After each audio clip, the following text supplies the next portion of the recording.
Good evening, everybody, and welcome to the Crookston Sports Center, where you're listening and watching on KROX radio, and also KROX, our video stream platform as well. We're glad to have you on either one or both of them, whatever's your satisfaction. You can see both teams are just out on the ice. The JV game went to running time and just ended. And the JV was won by Gentry Academy 11-0. They beat the Crookston JV team 11-0. Tonight it's the Crookston Pirates hosting the Gentry Academy, the Stars they're called, their nickname. They're from Vadnais Heights, Minnesota, which is just outside the outskirts of St. Paul. And they come in as the number 2 ranked team in Class AA in Minnesota. They're 15 wins, 2 losses on the season, 15-2. One of their losses came on Tuesday when they lost to Proctor Hermantown in overtime up at Hermantown on Tuesday night. Pirates last played on Tuesday night as well, and they played to a 1-1 overtime tie that was dominated by Campbell Friggy, the Crookston Pirates sophomore goaltender, and the Wiedmeyer girl, I don't think she's a senior, I'm not quite sure, but she's from Bemidji. And those two teams will meet again on Tuesday here at the Crookston Sports Center in a rematch of the regular season games. Pirates, with that tie, are now 13 wins, 4 losses, and 2 ties. I'm trying to remember. I think this is the first time the Pirates have ever played Gentry Academy in girls hockey. They might have played in boys hockey. That I'm not quite sure of either, but their boys are highly productive too, winning the state Class A championship when they're in Class A. 2 years ago, their Gentry Academy girls, was 2 years ago, they were in Class A, and when they won the state Class A tournament. So it's some call it a hockey factory, pretending they're a school out of St. Paul, but that's not quite true. We'll hear from Ben Hingan, the head coach for Gentry Academy, coming up in a little bit. And he'll tell us a little more about the high school that's called Gentry Academy. Crookston Pirates Emily Meyer team, coached by Emily and Stacy Olson, Amanda Lean, are the coaches. Billy Hengan is the coach for Gentry Academy in his first year as the head girls hockey coach. Coached the boys Gentry Academy for a couple years as well. Took last year off. Hengan's assisted by Ashley Briculek and Monique Anenson are the 2 assistants. Gentry Academy is in black, and then they have blue and red trim, and black helmets, black breezers as well, red numbers. Pirates in their home whites, blue breezers, blue helmets, and yellow trim there as well. So we have Crookston Pirate girls hockey taking on Gentry Academy, both on the KROX video stream and on KROX radio. Glad to have you along. Tomorrow here at the Sports Center, Little Falls will be in town to take on the Crookston Pirates. That'll be a JV at 1, varsity at 3, and Wyatt Enbo, Chris Fee. Okay. And Chris Fee will be doing the play-by-play of that game tomorrow, Mr. Hockey. That'll be a pregame at 2:30 tomorrow afternoon. Little Falls is in Thief River Falls playing the Prowlers tonight. And Gentry Academy, they play at East Grand Forks tomorrow afternoon before they head back. We'll take a break, be back with the 2 coaches. First up will be Billy Hengan in his first year as girls hockey coach at Gentry Academy. That and more is coming up on the Riverview Health pregame show here on KROX radio and video stream. It's always growing season here at United Valley Bank. We're focused on growth for our customers and communities, success for farms and businesses, and improvement for ourselves. Partner with us, and you'll see firsthand just how much the right hometown banking team can change your perspective. Together, there's no limit to the heights we can reach. United Valley Bank, our roots make us stronger. Member FDIC, an equal housing lender. Harvest is more than the act of reaping what you've sown. It's the culmination of months of hard effort, along with a few weeks of working 24/7 to bring the crop in. At Sesvanderhof, we're continuously working to develop sugar beet varieties that thrive despite the pressures from disease and the challenges of nature, so that you can end each harvest on a high note. Because sharing the pride of success starts with sharing the passion to achieve it. Sesvanderhof, a passion that grows. Tri-Valley Head Start Child and Family Programs offers child-centered, family-focused services in a community-based setting. The program provides health, nutrition, dental, mental health, family services, and parent engagement opportunities. Available for income-eligible children birth to 5 years old, as well as children with special needs, at-risk children, and families and pregnant women. Tri-Valley Head Start Child and Family Programs has centers in East Grand Forks, Grafton, Ada, and Crookston. For more information, visit tvoc.org. From shoulder to hand, hips to toes, and everything in between, the Riverview Health Orthopedic Exceptional care, Riverview Health.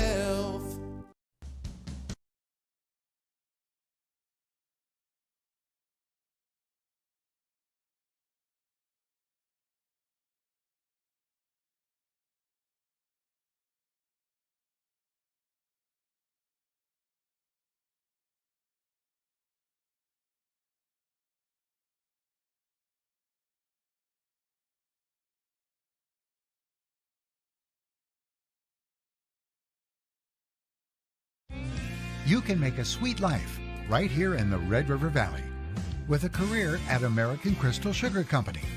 Our shift schedule offers 14 days off per month, which gives you time for family, friends, the great outdoors, and everything else you enjoy about small town living. Entry-level positions are available, and pay starts around $18 per hour. Apply today at crystalsugar.com and share in our sweet success.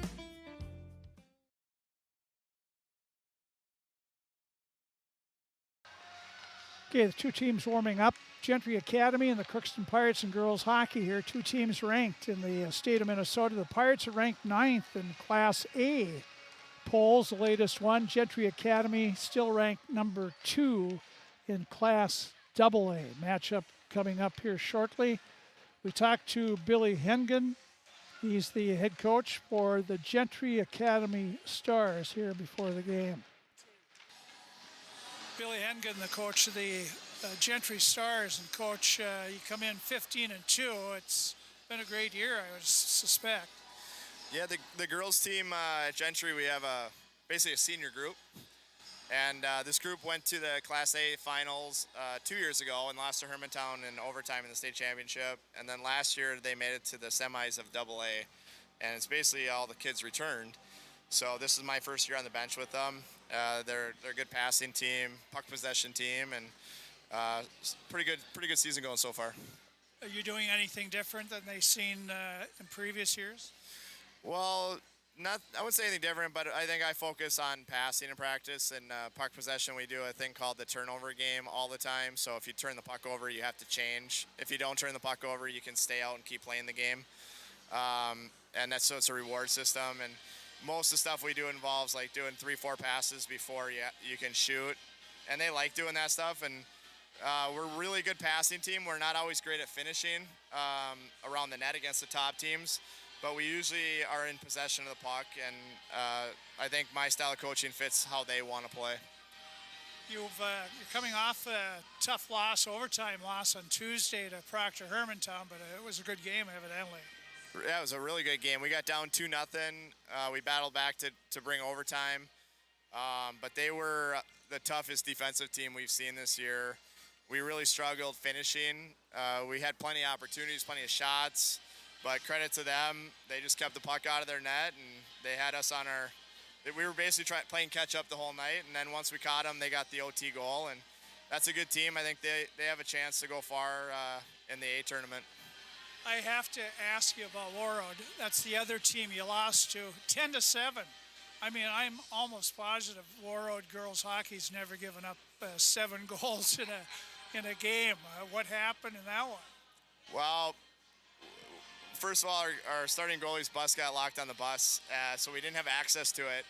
We got down, I think, 5-1 early, and then we kind of opened up the game to try to come back. So we were doing some things like sending players, like, trying to get breakaways, stuff like that, kind of open the ice up.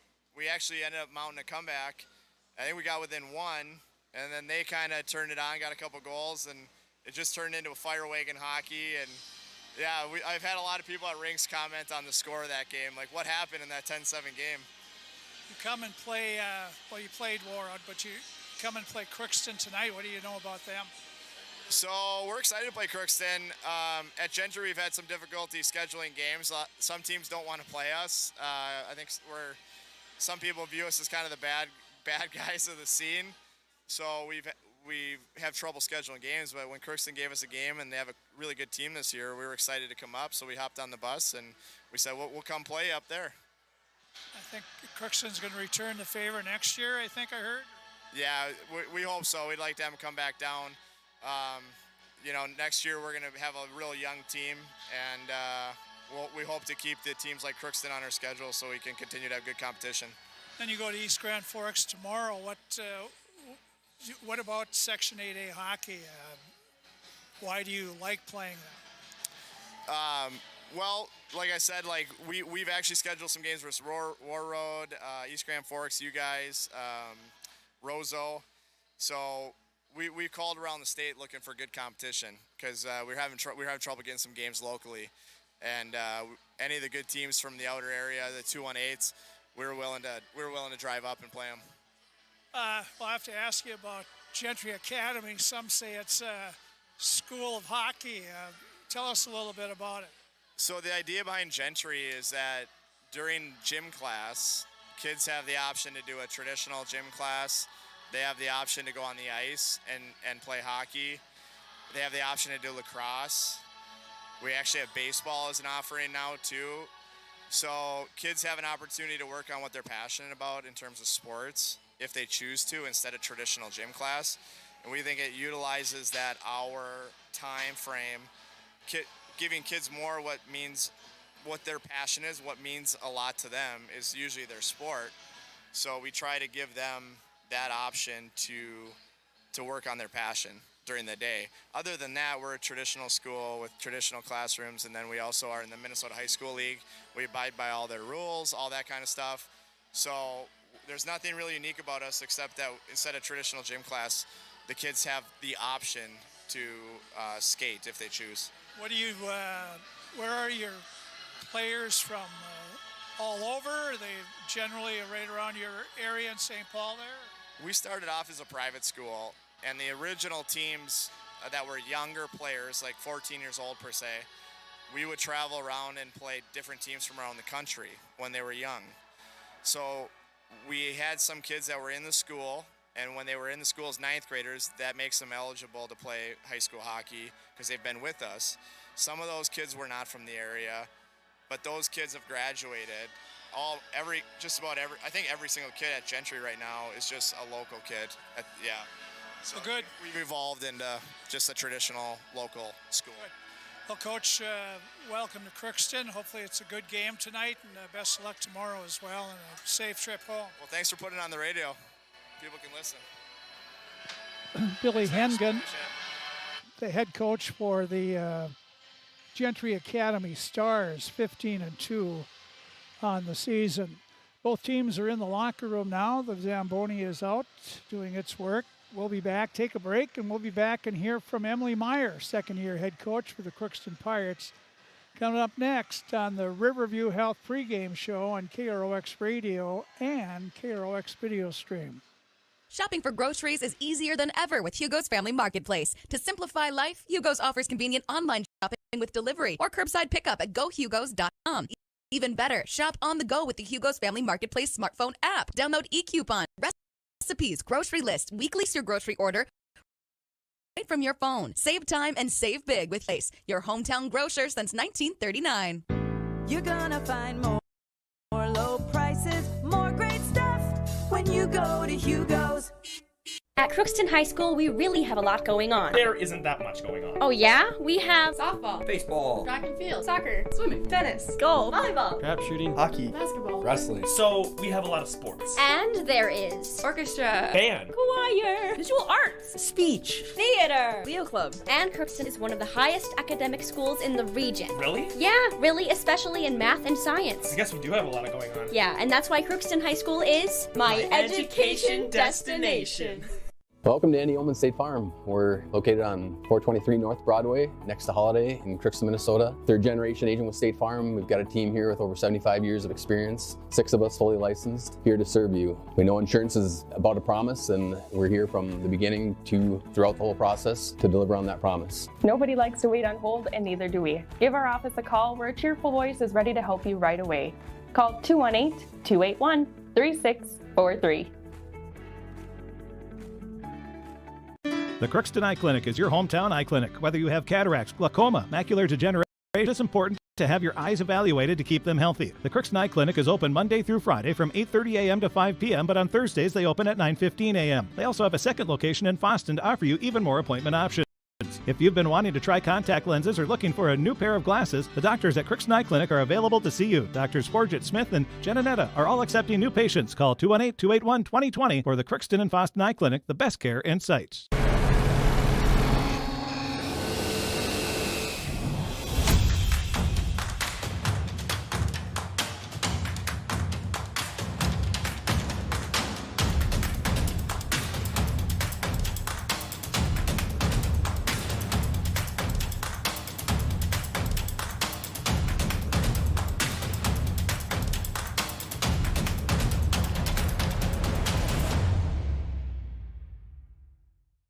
Ever wonder what your city government does for you?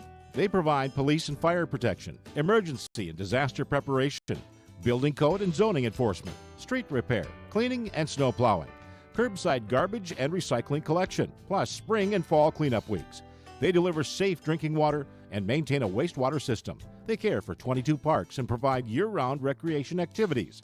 They give loans for economic development and housing. They do all this and much more with the help of your city employees.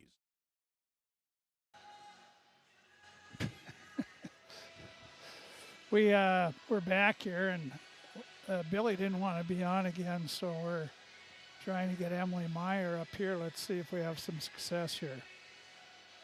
Yeah, this is gonna. Come on, Billy. Sorry about that.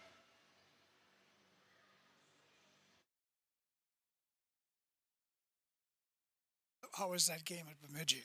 You know, I think it was one of those things where we underestimated them a little bit. We knew that they were going to be fast, and that the youngsters that they have up on their team right now they play like they're veterans out there. And I think that they really controlled the game in the first period and took advantage of us throwing the pucks and not being consistent with breakouts and in the neutral zone. And to Wiedemeyer, I know she's good, but I'm sure there were some chances you girls wish you had back. Yeah, I mean, if goals went off of how many times we hit the post too, I mean, it would have been a different outcome both ways. It's just, she was really on us, and we were shooting kind of right into her right off the get-go and not putting enough shots on her to test her. And so it just was one of those things where we were doing all the work but not getting it to the net. And I think that's what hurt us in the long run on that one. Yep, between Bemidji and East Grand Forks, your scoring is probably not where you want it to be right now. No, and we got to find that confidence coming into the final stretch of the season and getting into playoffs. Is we got to find the nose for the net. And I'm hoping that, I mean, at practice we've been focusing on shooting with a purpose and crashing the net hard to even get your own rebounds. So I'm hoping that can show today.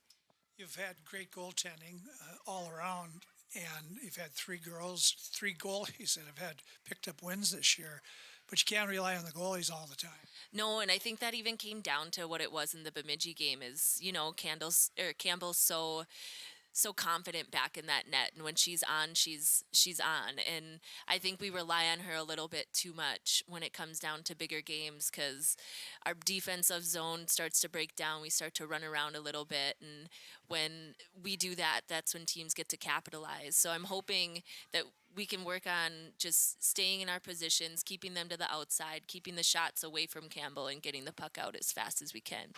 When you take on a team like well known in the hockey circles in Minnesota's Gentry Academy, it's sort of like Warroad. You don't want to be defeatist before you walk out in the ice. And that's the thing, is I think the girls are ready for this game. I mean, there's a lot of girls on this team that the Crookston girls play with in the summer and fall tournaments and in the leagues and everything, and they know what they have, and we've been keeping an eye on what they do, and they're going to be fast. They're going to be good. They play tough competition, and I think them having us on their schedule and vice versa, I think it's just a really good thing, and especially getting a tougher game closer to playoffs, and that's going to be the most beneficial.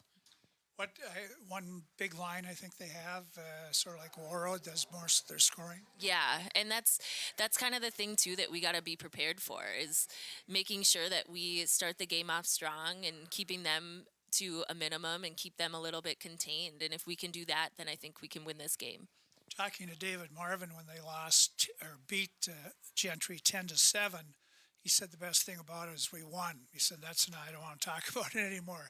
So I'm not sure what that means. But I think Gentry took advantage of some power plays. Warroad was in the penalty box. And then when Gentry had the lead, then they took some penalties. And Warroad, of course, was scoring on the power play. So that would mean to me that, well, against good teams like this, you got to stay out of the box. Yeah, and that's something that we've been doing a pretty good job about doing. I mean, we take the body, we play physical, but I mean, it's been lucky that we don't get a lot called on us. I mean, in the East Grand Forks game that we played last week, we didn't get a single penalty, and then in Bemidji, it was 2 penalties apiece, and hopefully today we can stay out of there, and when we get opportunities, we can capitalize. So your team, you feel you've kept the lines together, so you feel balanced with the 3 you have. I think so. I mean, there's so much chemistry, especially on that first line with Cassie, Brecken, and Taylor. I'm just looking for them to be the ones that produce a little bit more and get out of that rut. So hopefully today they can really feel it and light that fire today. And same with Brinley's line with Jenna Seaver and Addie Fee. I mean, Addie's a natural goal scorer. She comes out and makes very good plays. Her positioning is there, and hopefully she can kind of put the puck in the back of the net today. Well, the Pirates, you get a chance at Bemidji again next week on Tuesday, but it would be good to go in there with a competitive game here tonight against Gentry. Yeah, and I think that's what's going to help us a lot when we see them again too, is we came off of a couple of wins that, I mean, weren't the best. I mean, playing Thief River Falls and only beating them 4-1 and East Grand Forks 3-1, it wasn't the biggest confidence boost. It wasn't games where it was us playing Pirate hockey. So today is going to be the day where we come out flying and get that confidence that they need. Well, hopefully it's a good night for you, Coach. Best of luck to you. Thanks, Frank.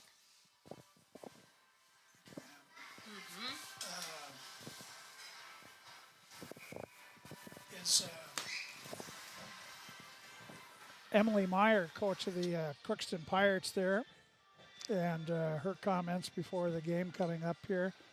Referees are out here. Zamboni's done. 2 teams should be coming out here shortly. I'll be back, and we'll take a look at the starting lineups next here on KROX. For all of your automotive service needs, call Christian Brothers Ford here in Crookston. We have a service team to handle all of your vehicle's needs. Does your vehicle pull to the right or left? Call and schedule an alignment today. Proper alignment saves gas and wear on your tires. We're here to take care of your vehicle repairs and maintenance. Call Christopher or Jersey in the service department at 281-1338. Make an appointment today with the service department at Christian Brothers Ford of Crookston, where we make it easy. Crookston Valley Cooperative in Crookston is your full-service local agronomy dealer, delivering the products and services that you've come to expect. Crookston Valley Cooperative specializes in seed, chemical, and fertilizers that you need to keep your farm operation growing. For expert advice you can rely on, give Sean and Mike a call at 281-1178 today or stop by at Crookston Valley Cooperative located at 1122 Fairfax Avenue in Crookston. That's 281-1178. Crookston Valley Co-op, here to keep you growing. This is my farm. Don't come out here and tell me what I need. I need solutions that work and market options that are worth my time. Small town support that sees the bigger picture. A global network that empowers us. A co-op that's there for us every day. Hello, this is Lindsay Erdman, Executive Director at Benedictine Living Community Crookston. Over the years, we have seized the opportunity to make changes and improve the services that we offer. Healthcare has taken on a very distinct evolution, focusing on post-acute, short stay, and return to home. It is our privilege to continue to serve our community with continuum of care ranging from assisted living, memory care, post-acute, short stay, and extended care. We are so grateful for the support of Crookston and the surrounding communities. Please know how very proud Benedictine Living Community of Crookston is to serve our community. Ready for our introductions here. Corky Reynolds talking about Fight Cancer Night here. And they're thanking the fans for coming and helping raise money to give to the Cancer Foundation. Our starting lineups are brought to you by Napa Crookston Welding Machine of Crookston. When you need a battery, make sure it's a Legend battery from Napa Crookston Welding. And they have a Legend battery for any make of transportation. And that will, your car, your truck, your RVs, your ATVs, whatever mode of transportation you have that needs a battery, they'll have it at Napa Crookston Welding and Machine in Crookston. Starting lineups for the Gentry Academy. The Stars, Billy Hingan, the head coach. Zoe Lamming, a senior, will be in goal. Starting forward line, they score a lot of goals. Senior, Kara Sadovic. On one wing is a senior, Ellie Sauer. And the other wing is Grace Dellamonico, a senior. She leads the team with 21 goals and 18 assists. Defensively, they have the Gadsdick twins, Juliana and Janessa, a pair of seniors back there, both captains on the team. And they, Juliana has 10 goals and 17 assists.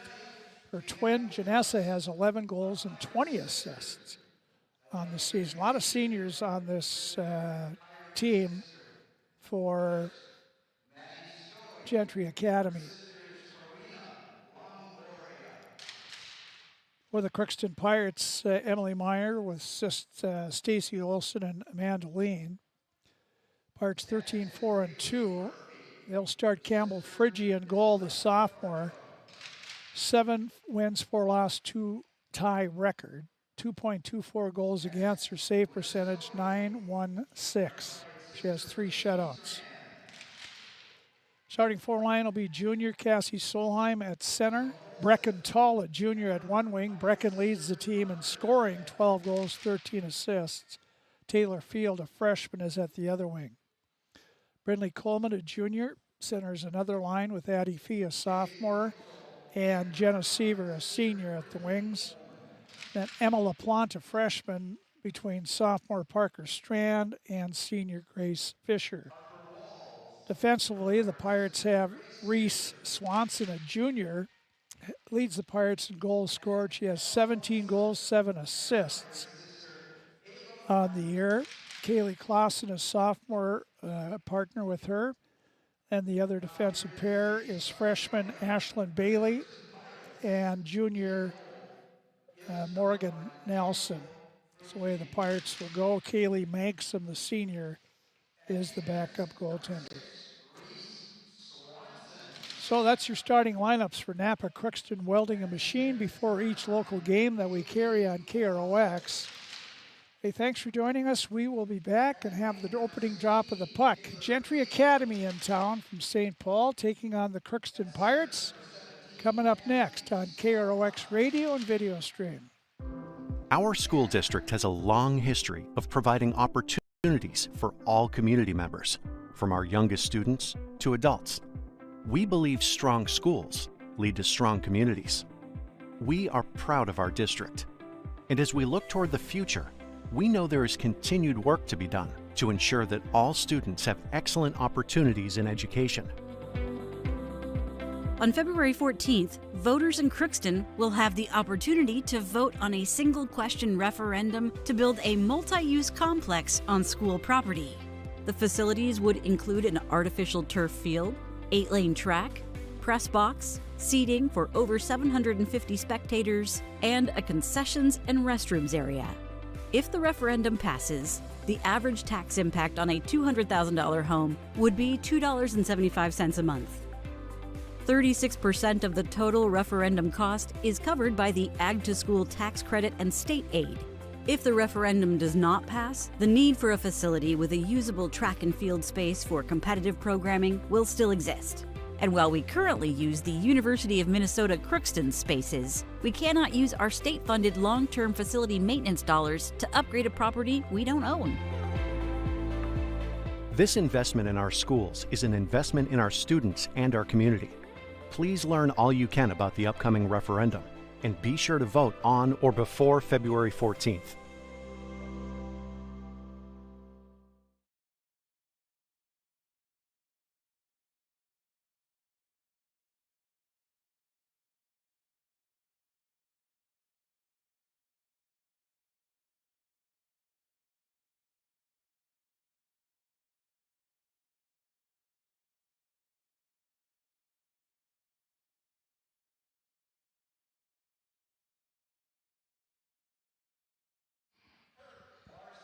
Kurt Larson and Brent Stolacher will be our referees.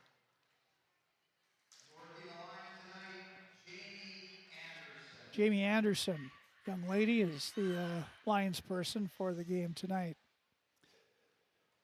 I was wondering where the Gentry Academy helmets were, but I have to assume they're hiding in their players' box there.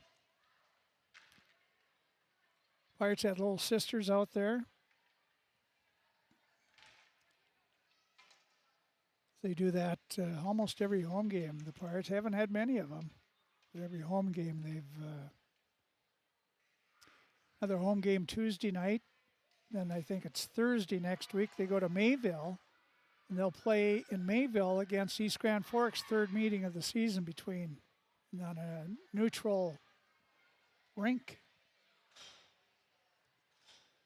So Parker Strand, Peyton Strand, Brenley Coleman will be able to play before the hometown.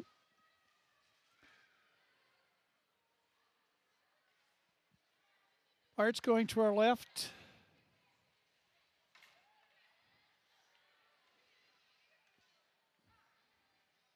Pirates ushering off the youngsters, Pirate sisters. Well, let's see how Gentry Academy on a long trip, how the bus legs are. Pirates at school, regular routine for them. Cassie Solheim will take the face-off with Savic.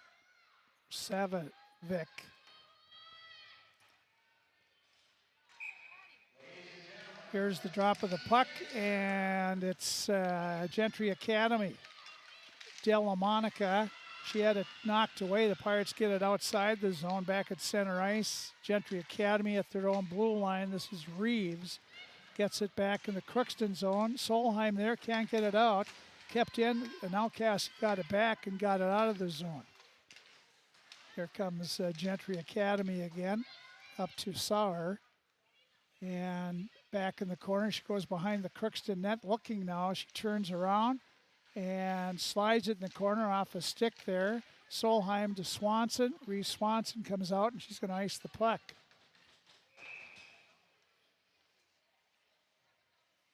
little nervous there, I think. Restarting the, want to get pinned in by Stars. Face-off will be to the left of Friggy. Drop, it's Gentry Academy back to the point. Gudzik sends it in the corner. Picked up by Bailey, goes right wing to Seaver, looking up ice, gave it, still has it. Jenna Seaver will backhand it in the Gentry Academy zone. Pirates are offside though, delayed offside, so they have to tag up. Gentry Academy has some room, long pass right on the stick. Now they go for the net, tipped away, and it goes to Coleman. Coleman at center ice, and she's pushed off the puck. Gentry Academy looks up, and here's a pass, not knocked down. With it is Anundsen right in front, and sticked away by Friggy. Back at the point, they slide it right circle. Here, right in the slot, a shot right on, saved by Friggy.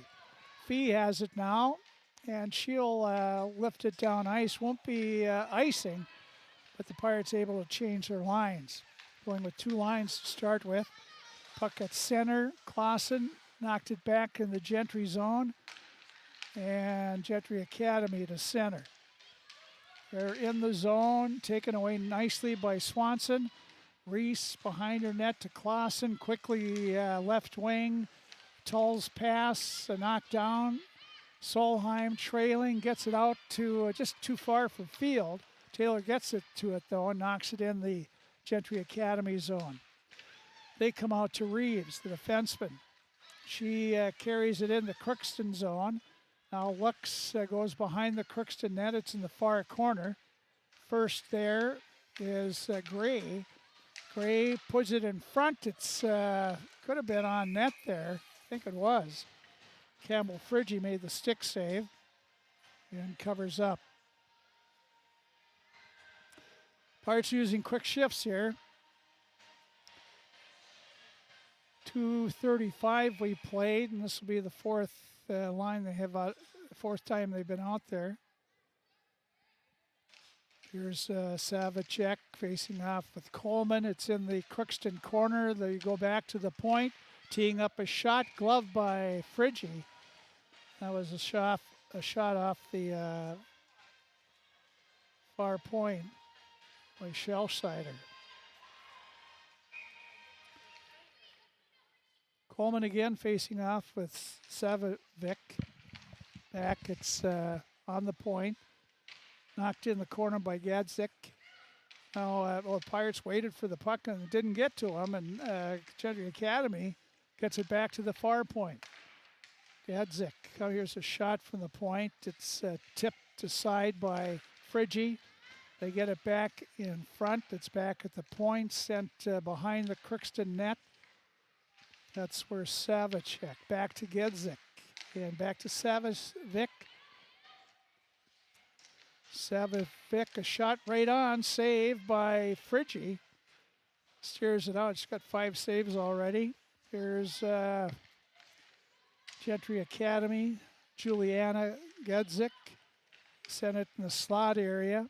It's controlled by Gentry Academy behind the Crookston net. They're looking, a pass in front off the skate of Gedzik. Juliana Gedzik sends it behind the Crookston net up this near side. They tie up there. Feeworth comes away with the puck and she'll ice it. The Pirates are all bottled up again. 13:05 to go in our first period. We have no score in the hockey game, but the Pirates have been outshot 5-0 so far.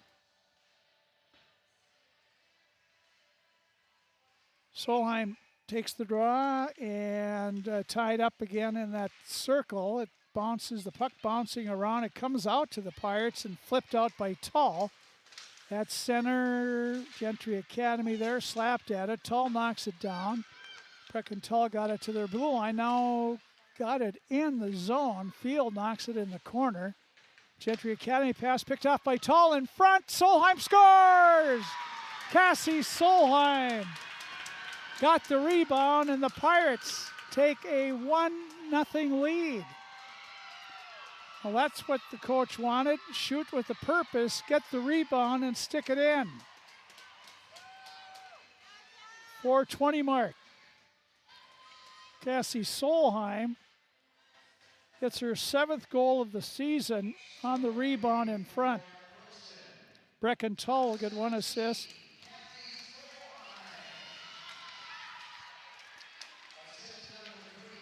And probably Taylor Field.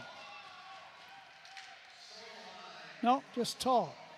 Solheim from Tull. Pirates take a 1-0 lead. That's their first shot on goal. Here's Gentry coming in the Crookston zone. Quickly with it is Gray, and she shot it wide of the net. It's in the Crookston corner. Gray looking, has to turn around. That's Onenson rather. Onenson tried to bank it back to the point. It goes right through the skates of Reeves all the way back in the Gentry Academy zone. Stars come out, slide it up. Nice little move to get out to center. With it coming in is Reeves. He goes around the defense, puts it right on net. Saved by Friggy. And the puck is controlled by Gentry Academy. In the corner, Coleman goes back there. Now it's up too far for Seaver. Back at the point. Reeves kept it in. Knocked away by Coleman. Coleman tried to come out, but did not. Now the Pirates to Morgan Nelson behind. Nelson to Fee on the left wing. Fee over to Seaver. Seaver gets to center, sends it in on net. Saved by Lamming. Zoe Lamming, their goaltender. Here's Morgan Nelson pinching, keeping it in. Gentry Academy will try again. They slide a pass over, and turning around is Savic. She gets out quickly in the Crookston zone. Senior skates around the Pirate net, looking in front, had a person there, but it was deflected and bounces all the way to center ice. Janessa Gadsdick off the boards, a little too far for Savicek. Morgan Nelson trying to get there, and the puck is controlled by Gentry Academy. Back to the point. This is Janessa Gadsdick. In that slot area, they go on the right circle, a shot that's knocked down in front. Now it's back to the point. Pirates Tull will knock it down. That'll drift. There won't be icing, not far enough. Pirates able to change up though. Here's a long pass to center. Trying to get over for it. Clausen put it in the zone. Now Seaver going in after it. Stops. They turn around. Now it's sent back. Crookston trying to get control of the puck. Can't. Now they come out in front. Seaver couldn't knock it away. And Gentry Academy now at the Crookston blue line. Knocked away by Swanson. Reese has it. Now sends it to Fee. Fee makes a move to center and pass to Seaver. She looked right, it came left. And Gentry Academy back at center. There's tipped away though from Delmonico. Crookston, Clausen had it, knocked away from her. Coleman now goes back in her own zone to Swanson.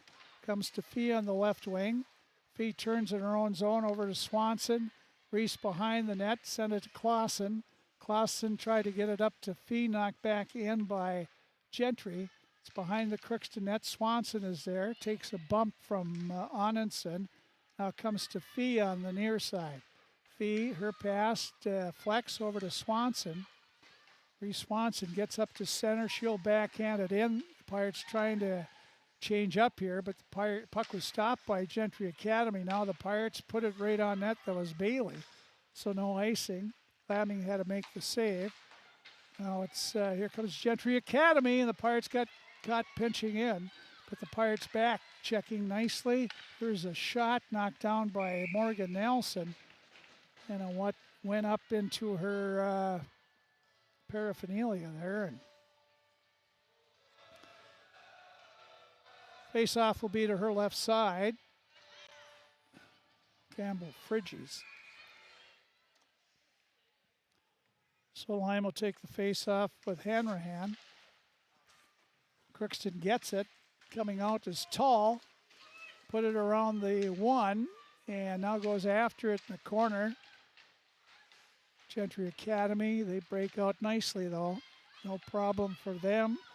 They're at center. Hanrahan coming in, takes in the far corner. Bailey on her, comes behind the Crookston net, and they're jamming along the boards. Dug out by Gentry, back to the point, a shot, tipped, knocked down.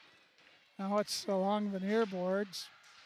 And again, Crookston trying to get control. It goes to Bailey, and Ashland quickly wraps it off the boards, back in the Gentry Academy zone. Crookston changing all 5 as they have time. Gentry Academy tried to bank it up the boards. Fee picked it off, goes over to Seaver.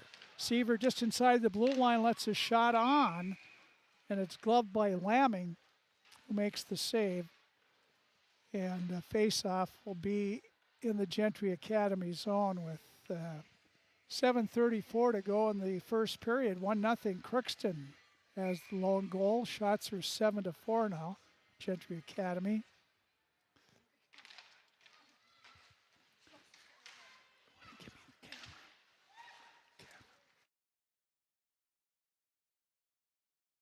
Gentry Academy coming back in. Follow up the slot, knocked away by Crookston. Now back with it is Dellamonico. She takes a shot right on, saved by the Pirate goaltender Friggy, and then Crookston will loft it down ice. This one will be far enough for icing. So Pirates got a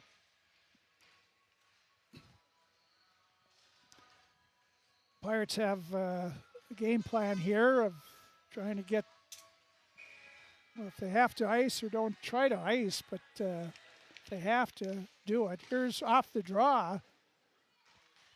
Sadvovic had won the draw, got a shot on. Now she leaves it off to the side. Nice move in the point. Back to the this side, and Reeves goes back to her own blue line.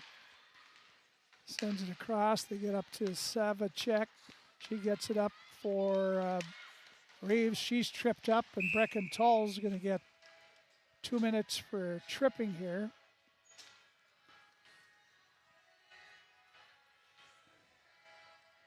So you don't want to take penalties against these guys. That's how they got their initial lead on Warroad up there by power play goals. Comes at the 10:22 mark. Tull 2 minutes for tripping.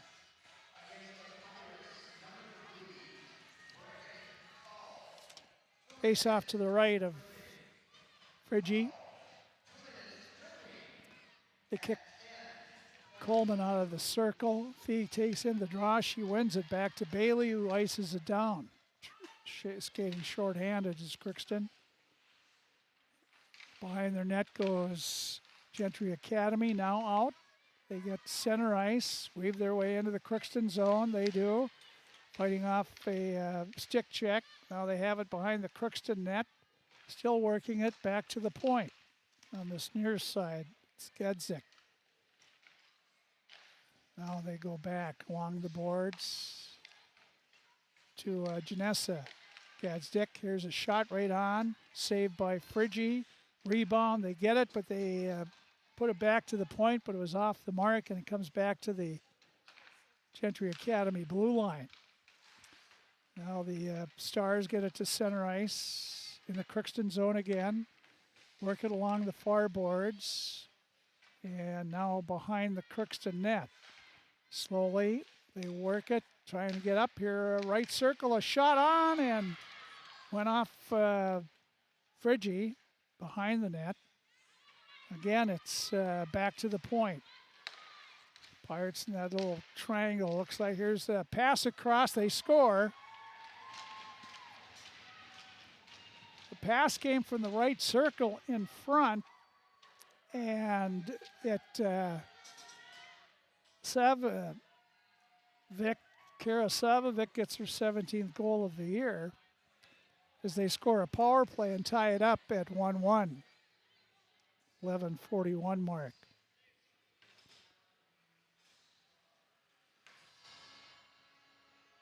I'm not sure who gave Savovic the pass across.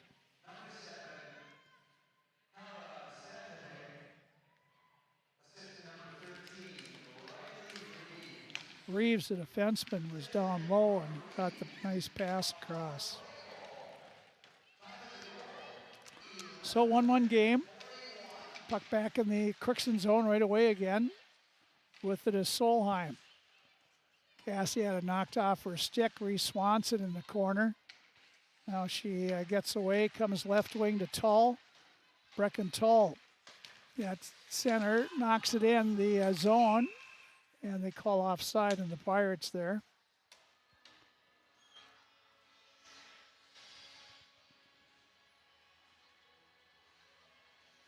Very patient on the power play was Gentry Academy there. Not in any big hurry on the power play, and it worked to perfection for them. They get the face-off and pound it back to the Crookston blue line. Now the Pirates lose it. This is Anundsen goes cross. Now they drop it back, and Reeves skating in, gets it wrong, comes in, snaps the shot. It's up and high and wide. That was Janessa Gazdick. Now the puck sent in the corner by Tull, comes back out to center ice. And back for it is Hanrahan. She has it, walks right in, a backhander, and Friggy a big-time save there. And here's Crookston now. Swanson ducks away from the stick behind her net up this left side for Tull. Knocked down by Gentry Academy. They keep it in the blue line. Now a pass over. They turn around, take a shot. It goes wide. Reeves is looking for a tip, I think. Now it's Reeves corner. Oh, it's Coleman grabs it. And she lofts it down ice. It's right on net. And Gentry Academy comes out, long pass to Hanrahan, but she was offside. 1-1 hockey game, 3:20 to go in the fast first period here. 12-5 shots favor Gentry.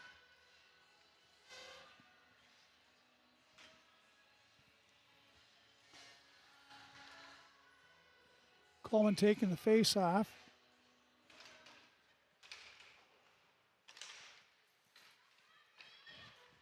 There's behind the net, Seaver to Coleman. Fee got by her. Now here comes Gentry Academy out with the puck. Pass down off the stick of Savovic, and she picks it up. Tries to come around, and the puck comes over to the near side, passed through the crease area. Nobody could touch it for Gentry Academy, and Coleman fanned on getting it out of the zone. Right back is Gentry Academy. And they pass it through the crease area. Nobody home again. Fee has it. She'll lift it up in the air. Bounces back in the Gentry Academy zone. Not far enough for icing. It's played by Roberts. And Roberts has it knocked back in on the point by Morgan Nelson. Puck comes up this near side and back in the Crookston zone, Kaylee Clausen. Clausen stops, bounces one field, can't get it. It's back in the corner. Clausen there again, try to go back to field, knocked down by Gentry. Now they do go to field, to Solheim, back to field, back to Solheim, but off a stick, and Gentry Academy sends it up to Anundsen. She's in the right circle, takes a shot, it goes wide. And Crookston now. Pass up left side to Tull, goes to Solheim. Cassie at center at the blue line and right circle now, and she's looking behind the net. That field can't get to it. And now it's back on the point. Swanson trying to keep it in and went into the Gentry Academy players box.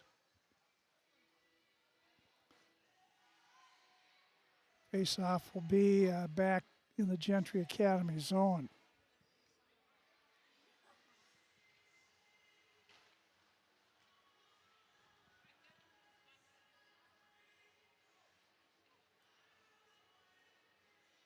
Coleman on the draw.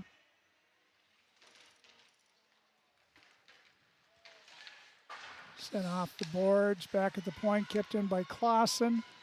Kaylee sends it through the crease, sticked away by the goaltender. Now it's Seaver, knocked down by Seaver, takes a long shot, it's wide. Fee has some trouble finding the puck in her skates, and Gentry Academy comes back. Going for the net, tipped away, now Seaver. Up to Fee. Fee gets by one, then try to get by another. She's in the zone.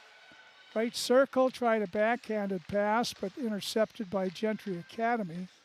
Under a minute to go in the period. Here's Field turning around, lost it in her skate as well, but now she's battling for it in the Gentry zone. Field behind the net, bounces it to Tull.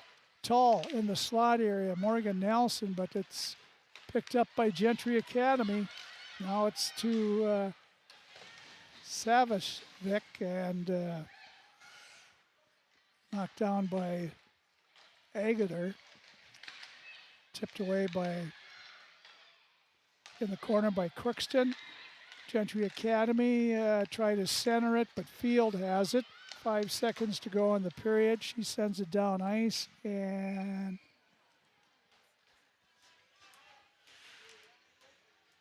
.6 seconds to go.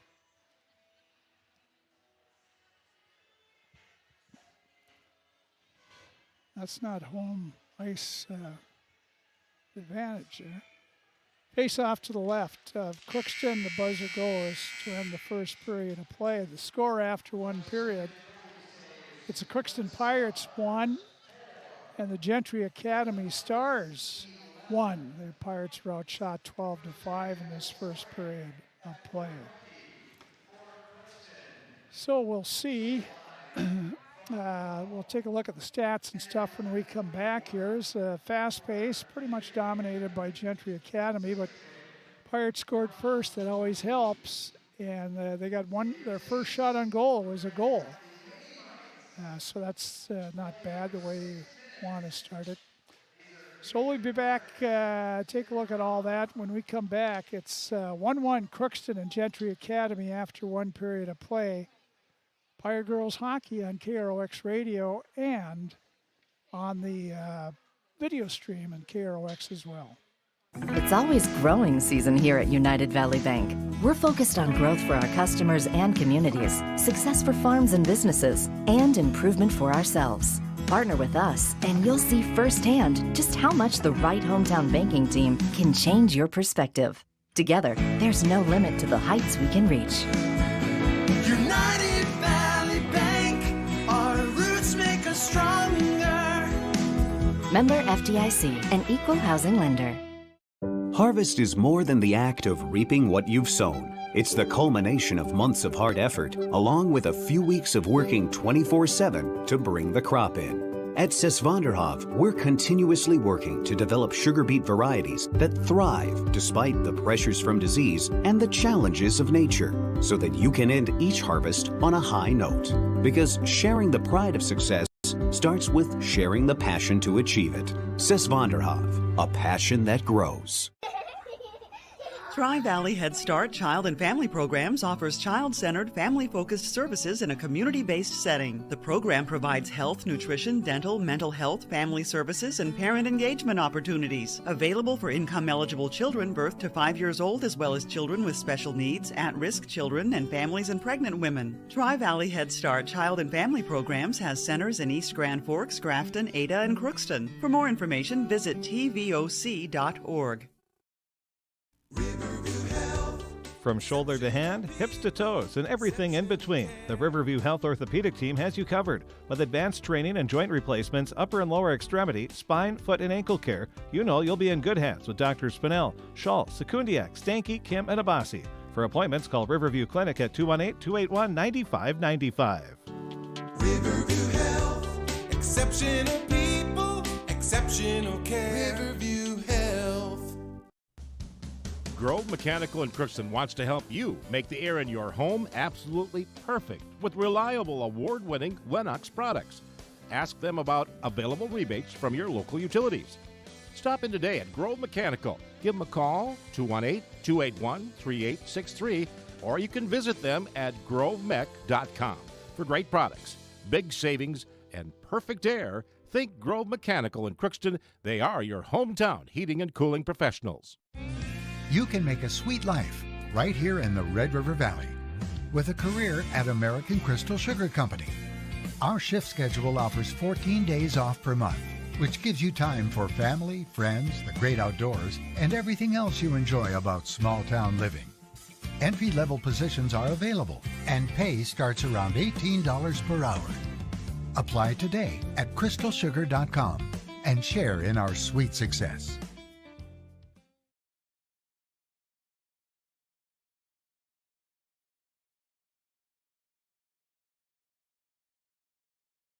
Let's see there, we got some of the mites or little guys and girls playing here between the period. They're at 16. He's scoring a bunch of goals down there, and future Pirate, hopefully. And the Pirate girls are out there on their knees, watching and keeping the puck between the blue lines. So it's Pirate Sister Night. Now we got the youngsters playing, and it's the fun hockey night. And the two tires that are goaltenders made the stop that time. A long shot. Here it's 1-1 after one period of play. Crookston scored their first shot on goal in the period. And it was Cassie Solheim on the rebound off, or actually not a rebound. I don't think it was a rebound. More of it was Breckenthal finding her in front, flipped the pass over, and Solheim beat the goaltender, Lamming. Cassie's 7th of the year from Breckenthal at 4:20 mark. It was 1-0. Crookston had the lead. But then Crookston took the first and only penalty of the period at 10:22 mark. A minute later, just over a minute later, Gentry Academy scored a power play goal to tie it.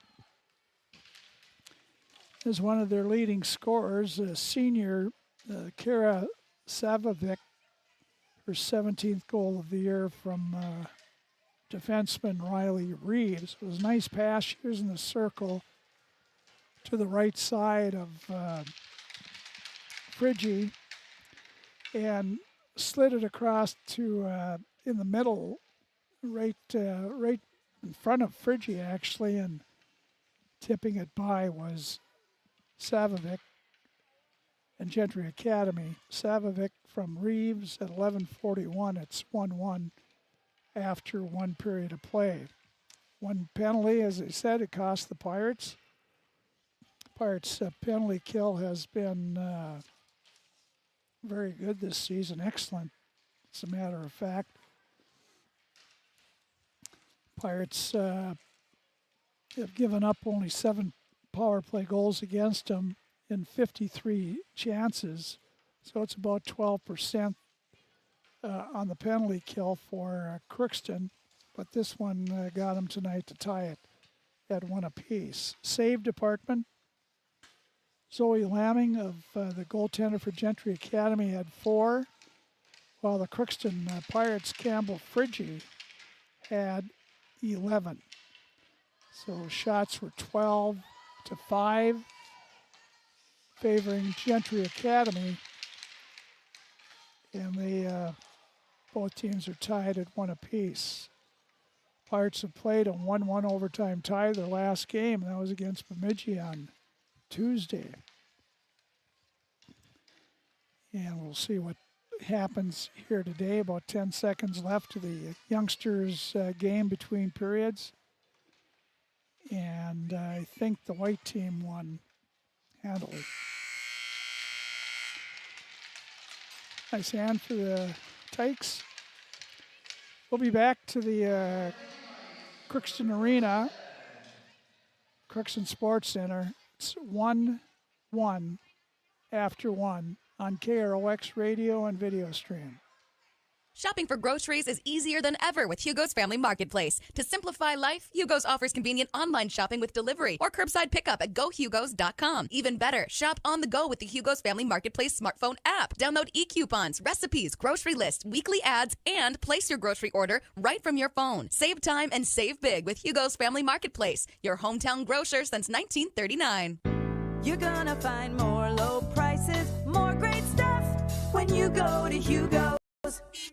At Crookston High School, we really have a lot going on. There isn't that much going on. Oh yeah? We have softball, baseball, track and field, soccer, swimming, tennis, golf, volleyball, crap shooting, hockey, basketball, wrestling. So we have a lot of sports. And there is orchestra, band, choir, visual arts, speech, theater, Leo Club. And Crookston is one of the highest academic schools in the region. Really? Yeah, really, especially in math and science. I guess we do have a lot going on. Yeah, and that's why Crookston High School is my education destination.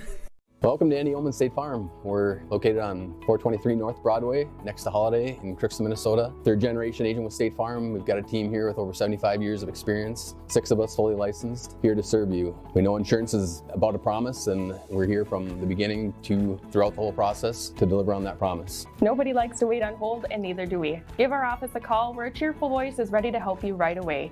Call 218-281-3643. The Crookston Eye Clinic is your hometown eye clinic. Whether you have cataracts, glaucoma, macular degeneration, or perfect vision, it is important to have your eyes evaluated to keep them healthy. The Crookston Eye Clinic is open Monday through Friday from 8:30 a.m. to 5 p.m., but on Thursdays they open at 9:15 a.m. They also have a second location in Boston to offer you even more appointment options. If you've been wanting to try contact lenses or looking for a new pair of glasses, the doctors at Crookston Eye Clinic are available to see you. Doctors Forget Smith and Jananetta are all accepting new patients. Call 218-281-2020 for the Crookston and Boston Eye Clinic, the best care in sight.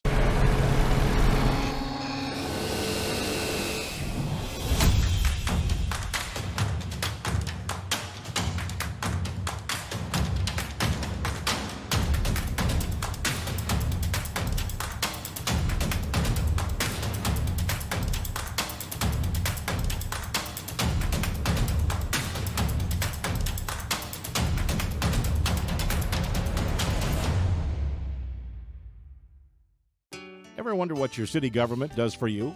They provide police and fire protection, emergency and disaster preparation, building code and zoning enforcement, street repair, cleaning and snow plowing, curbside garbage and recycling collection, plus spring and fall cleanup weeks.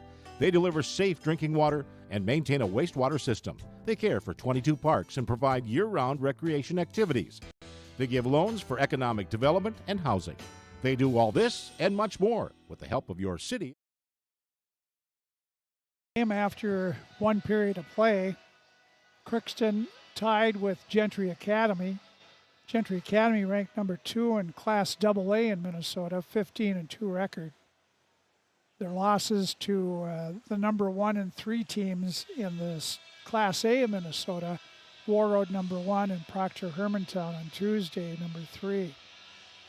Pirates are ranked number 9 in the state. They've been high as 7, I believe, so far this year, with their 13-4-2 mark.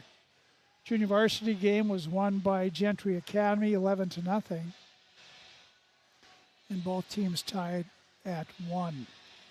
Pirate boys basketball, they're at home. They're playing at the Crookston High School. Wadena Deer Creek is the opponent, and that is on KROX video stream as well. Go to YouTube channel there and you'll find that game or this game. A couple on the YouTube channels.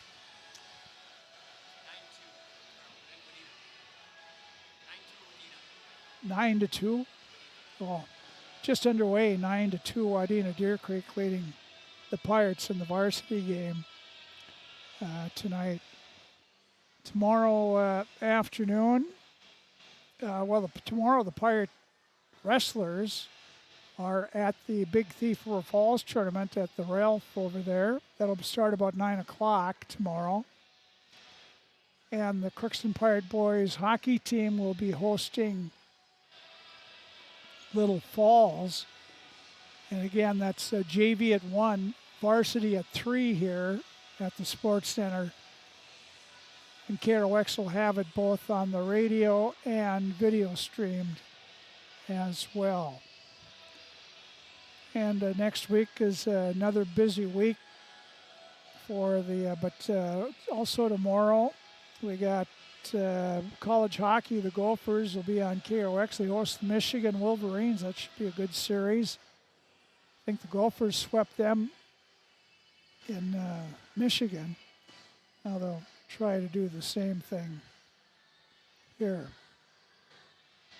So we'll have that on tomorrow night as well on KROX. Twins made a trade today. They traded Luis Arise to Miami for 3 players. A starting pitcher, Lopez, I think is his last name. And so he'll join the team, and he'll join the rotation of Sonny Gray, Ryan, and Maeda. So that could be the starting 4 in pitching, unless some of these others come through in training camp, and one would suspect they're probably not done trading yet. Hate to see it, but the Max Kepler could be. Well, I know he's on the trade block, but see if anybody will give the Twins what they're wanting for it before they do that. So that was a big trade. You batting champion and you trade him the next year. But he was a man without a position, really, and Twins are sort of loaded up now in that infield, and Luis is he's not needed anymore, I guess. So thank you, Luis. Then what was he going for? I think, what do you want, $6 million or $7 million for arbitration? The Twins are going to offer him $5 million, but I don't think that had much to do with it. But anyway, Luis Arise, the Twins infielder, batting champ, was traded to Miami for a couple pitchers and a catcher, maybe. Anyway, so they're busy. It's getting ready for spring training. Will be coming up in less than a month down at Fort Myers. I was talking to somebody was down at Fort Myers last week, and he says it's just unbelievable. He said he'd never figure out how they'll get that place back together and how many years it will take. That's too bad. We'll take another break. Be back at the Crookston Sports Center after this on KROX. For all of your automotive service needs, call Christian Brothers Ford here in Crookston. We have a service team to handle all of your vehicle's needs. Does your vehicle pull to the right or left? Call and schedule an alignment today. Proper alignment saves gas and wear on your tires. We're here to take care of your vehicle repairs and maintenance. Call Christopher or Jersey in the service department at 281-1338. Make an appointment today with the service department at Christian Brothers Ford of Crookston, where we make it easy. Crookston Valley Cooperative in Crookston is your full-service local agronomy dealer, delivering services that you've come to expect. Crookston Valley Cooperative specializes in seed, chemical, and fertilizers that you need to keep your farm operation growing. For expert advice you can rely on, give Sean and Mike a call at 281-1178 today or stop. Needs and market options that are worth my time. Small town support that sees the bigger picture. A global network that empowers us. A co-op that's there for us every day. Hello, this is Lindsay Erdman, Executive Director at Benedictine Living Community Crookston. Over the years, we have seized the opportunity to make changes and improve the services that we offer. Healthcare has taken on a very distinct evolution, focusing on post-acute, short stay, and return to home. It is our privilege to continue to serve our community with continuum of care ranging from assisted living, memory care, post-acute, short stay, and extended care. We are so grateful for the support of Crookston and the surrounding communities. Please know how very proud Benedictine Living Community of Crookston is to serve our community. From early morning to the last thing before bed, light powers your day. And every time you turn on a light, it's a chance to save. Choose LED bulbs. You'll use 75% less energy, and because they last so long, you may never have to change them again. Whether it's bright light for the bathroom or a soft, warm touch in the family room, LEDs do it all. See how Otter Tail Power Company can help you save at otpco.com/LED. LED lighting, the smart way to light your life.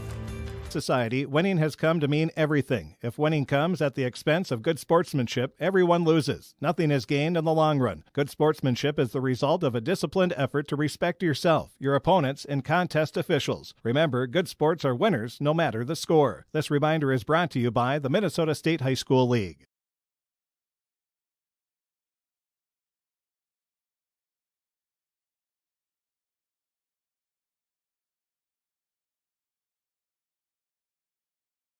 Okay, we're waiting for the two teams to come out. The Zamboni is done with its job here between first and second period.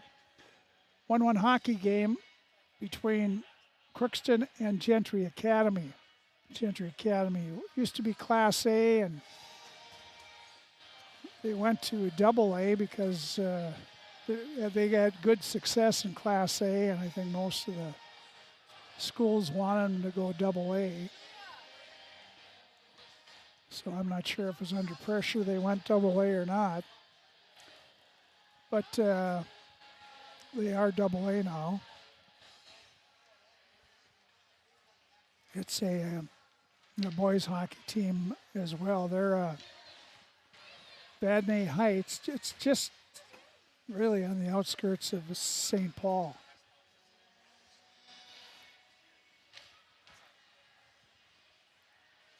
Pirate strategy that first period, if you get in trouble, ice the puck, or if you get in trouble, Pirates are doing a pretty good job of not icing it, but getting it down ice where they had a chance to get over and make a line change. Well, the second period's been the Pirates' best so far this season. They've outscored their opponents 39-12. In the second period, so we'll see how this one goes along with that.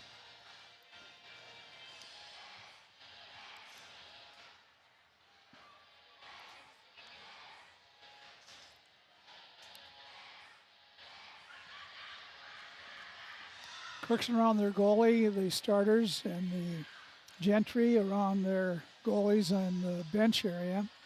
Everybody breaks, and we're close to starting this second period. Cassie Solheim scored for Crookston. Kira Sadvavic scored for Gentry Academy. They win the face-off. Tried to pass. It was knocked down off Taylor Field's stick. Now Gentry Academy back in their zone. Partner pass on defense. They come out. Pass on the left wing. Off the stick there, Brecken.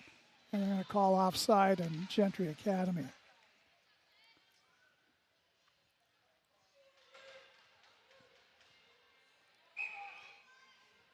Face off outside the Crookston blue line. Gentry wins the draw back at their own blue line. With it. And up and dropping it in was Lamming. Now Crookston from their own zone. Tall pass off the stick of Field, but it's back in the Gentry Academy zone. Back for it is Juliana Gadsdick. Up off the boards, tipped up by Savovic. And here comes Delmonico. In the corner, battling with Swanson. Reese, it's picked off by Savovic. She comes in, shot on, saved by goaltender Friggy. Crookston, I think evidently the linesman said no. It looked like it just came out a bit. But a save by Friggy. Both teams will change up here.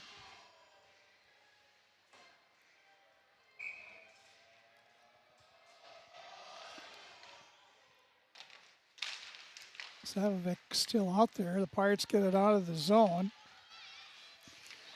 And they flip it up right wing, tipped away, now backhand in the Crookston zone. Here's Bailey. Pass for Seaver too far. And turning around, here's Coleman coming in. Try to knock the puck. The Pirates can't keep it in. Here comes Gentry Academy out. Long pass right wing.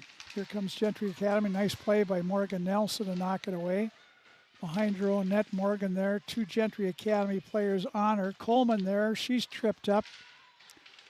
No call there, and will play go on. Gentry Academy back to the point. It's between the defensemen all the way back in the Gentry Academy zone. Fee going after it, but getting there first was Agutter. Here's Gentry Academy coming back. A little flip shot that was taken by Reeves, and either went off. I think it did go off Friggy. Here's Field coming back. They're going to call a penalty on Ashlyn Bailey here. Slashing call.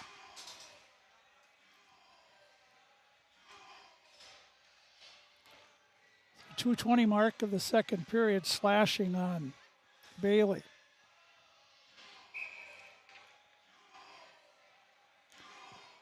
Gentry Academy is 1 for 1 on the power play. They get another one here. Back to the point. Gentry Academy controls it. Gedzik to her sister. Shot. Blocked by Friggy. Here's Tull coming with Coleman. Tull up to Coleman. Coleman around, trying to get around the defenseman. She's behind the net now. Tipped it off in the corner. And here comes Gentry Academy back. It's Janessa Gadzik Dick. Now back. Savovic. Pass goes tipped away by Crookston in the corner. Still controlled by Gentry Academy. Pass the right circle, deep, a shot, blocked by Swanson, but Savovic still picks up the puck. Goes to Gadzik, now a slide a pass across, and Reeves tried to one-time it, but fanned on it. And the puck's back out at center. Gentry Academy in their own zone. Under a minute to go in the penalty. Here comes Gentry Academy in, a shot. And just rifling a shot to the far side that beat the Pirates' Friggy. That was Janessa Gadzik who scored. That was quite a shot. So another power play goal, 2 for 2 in the power play. And it's a 2-1 lead now for Gentry Academy.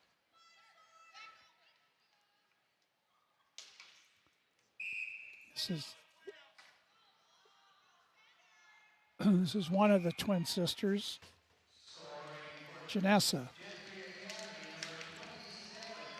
Nope, I got it wrong.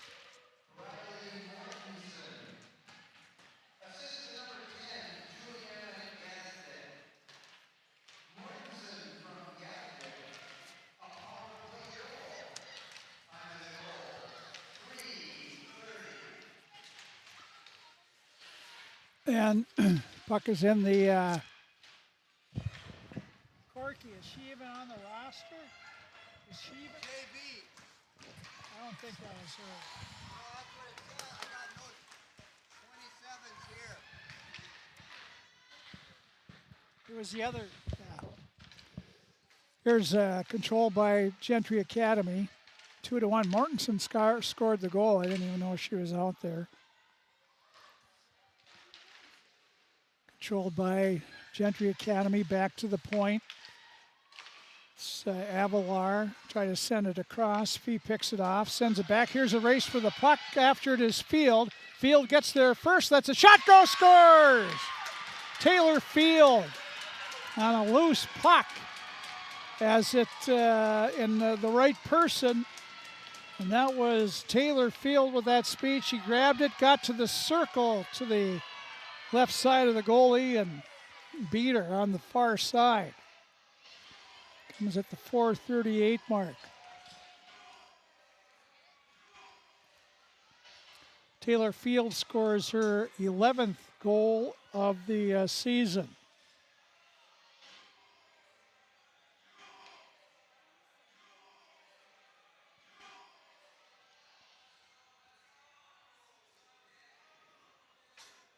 We got time here while the referees are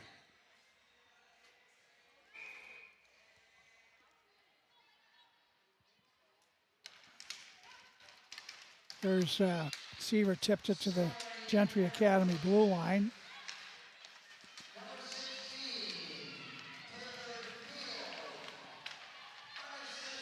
Unassisted goal for Taylor Field.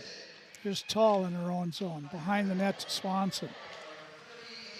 2-2 game, 12 minutes to go, second period of play. Scoreboard update for Draft Sports Bar and Grill in Crookston.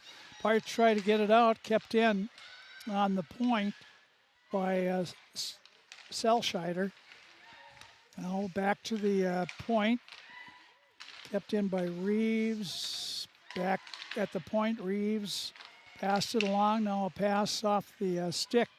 Gentry Academy, but still time for Hanrahan to get to the puck. Almost knocked away by Seaver. Now they pass it in front. It tipped away. Seaver couldn't get it out. Kept in, walking in. Here's a shot that goes way wide off the stick of Delmonico. Gentry Academy still with it. They're playing like they're on the power play, but it's even strength here.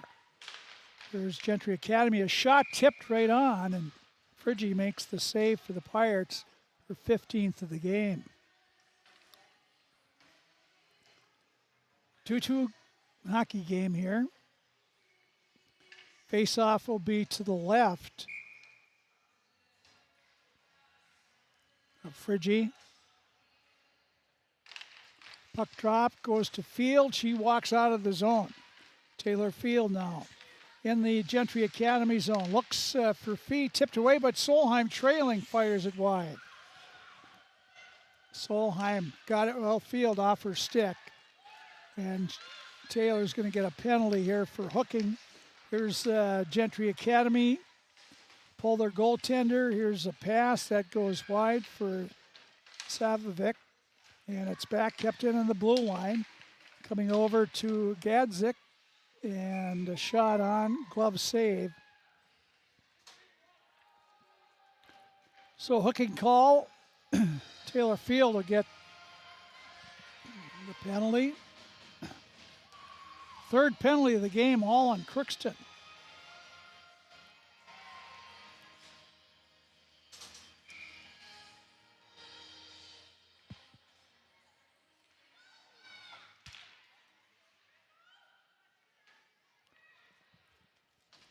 If I could have talked to each girl before the game, I would say, stay out of the penalty box. Well, it hasn't worked yet. Here's Gentry again on the power play. A nice pass right side, a shot, and that might have hit the pipe on the right side of, or left side of Friggy. Back to the point now. This is Gadzik. They dump it in. Gadzik now in the right circle. They pop it in front, and tipping it just wide was Reeves. Reeves plays down deep on the power play. Back to the point. They come to Janessa Gadzik. Now one of the Pirates knocked over in front. They're going to call an interference call in front of the net.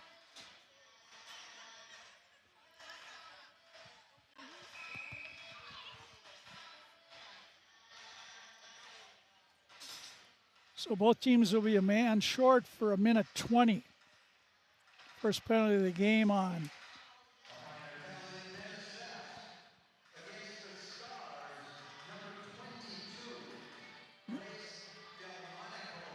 Delmonico gets the interference call. So 4-on-4 hockey here for a minute 20. Ice opened up a little bit. Here they bank it off the boards out to center, sent right back in by Clausen. Pirates tag up and go back in after him, but Gentry Academy comes out, pass to center. Agater in front, but tipped away by Kaylee Clausen. Here circling around is Savovic, and right side, a shot right on, saved by Friggy. Controlled a rebound right down below her and covered it up. That was off the stick of Janessa Gadstick. The Twins playing defense here in the 4-and-4. Off the draw, Gentry Academy wins it cleanly. Here's Juliana Gadsdick, fires it wide. Now it's back to Janessa Gadsdick, to her sister in the right circle, passes it in front, and half fanning on it was Agater. Now Crookston trying to down, tied up in the corner by Gadsdick, and that's Reese Swanson. She knocked the stick out of Gadstick's hand, and now the net, Pirates net is off its pins there, so they stop play. Change up. It'll be Fee and Coleman, along with Nelson and Bailey on the 4 for the Pirates. Same 4 out there for Gentry Academy. Here's the puck drop. They tie up. Trying to come out with it is Bailey. Ashlyn gets sort of rubbed off in the boards, but the puck's right below us at center ice. Bailey battling there, as is Coleman. Coleman digs it out. There's Morgan Nelson.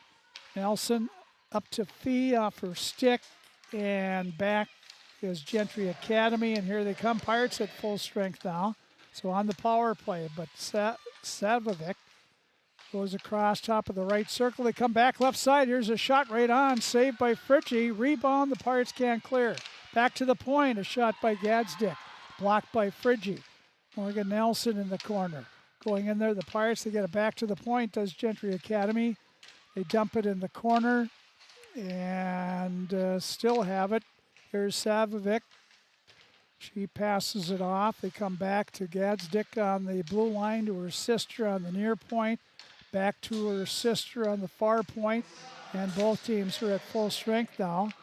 As Gentry Academy in front, it goes through the crease and grabbed by Friggy. Face-off will be in the Crookston zone. 2-2 hockey game, 7:44 to go, second period. Just over halfway through the game here.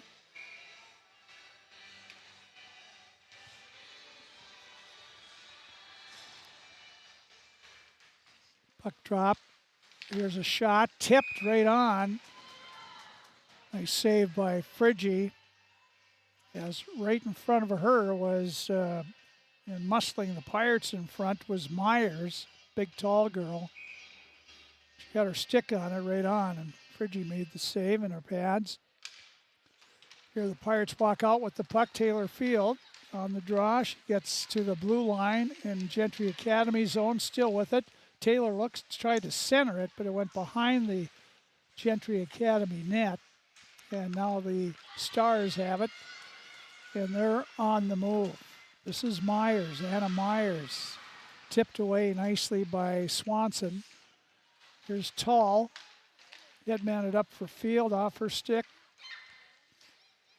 And Gentry Academy bounces a pass that Anunson couldn't handle, but taking it in behind her was Gray. Gray looked to center it. Pirates Swanson takes it away and tips it to herself. Now knocked away from Reese in the far corner. They get it back to the point. The Pirates got it out. What? Got it outside the zone, I thought. Knocked down by Field. Goes over. Pirates try to slap it out. Kept in, walking in. A shot, they score. That was Riley Reeves. Just rifled a shot that beat Campbell to her stick side. And Gentry Academy regains the lead here, 3-2. The 10:27 mark.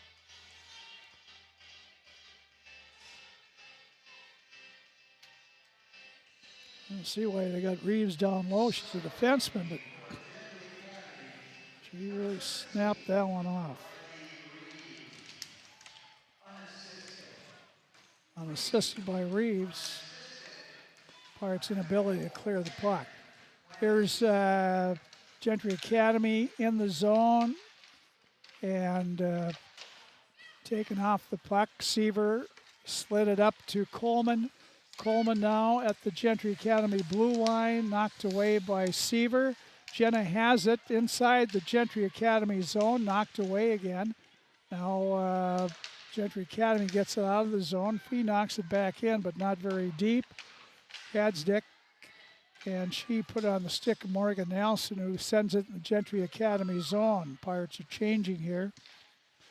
Here's a pass, right side, tipped up, intercepted nicely by Morgan Nelson. She's by herself, though. Now she's knocked to the ice. Gentry Academy behind their own net. Left wing pass, they try to get it out. Kept in by Tull over to Field. She loses her skate and goes down. The puck is sent out. Bailey caught it and then put it down and knocked it back in the Gentry Academy zone. Back there is Lamming. Pirates pass to center. Nicely received by Agater. And Tull now sends it in the Gentry Academy zone. Crookston changing quickly again. They get it to center ice, knocked down by Clausen. And Gentry Academy has it. They walk in the zone, trying to drag a puck there. Knock down the Pirates. Coleman knocks down Gentry Academy. Here's a shot that's knocked off the stick behind her own net. The Pirates with it, fanning on it and turning around its feet with it. Goes back to Swanson. Gets up to Jenna Seaver. Her pass intercepted by Gentry. Now Coleman there knocks it away. Good work by Brinley Coleman. She's in the Gentry Academy zone. Coming with Fee, knocked away over the stick of Fee. Now it's out to center ice. Gentry Academy coming in. It could be a 2-on-2. Working the puck in is Sauer. And she's in the corner going behind the Crookston net, battling with Swanson. Still has it, Sauer. And Field had it taken away. Gentry with it. They're looking in the slot area. They have a man. There's a girl and shot saved by Friggy, and finally able to grab it with her glove and hold on for the whistle. 3:54 to go, second period. 3-2. Gentry Academy has the lead. Face off to the right of Friggy.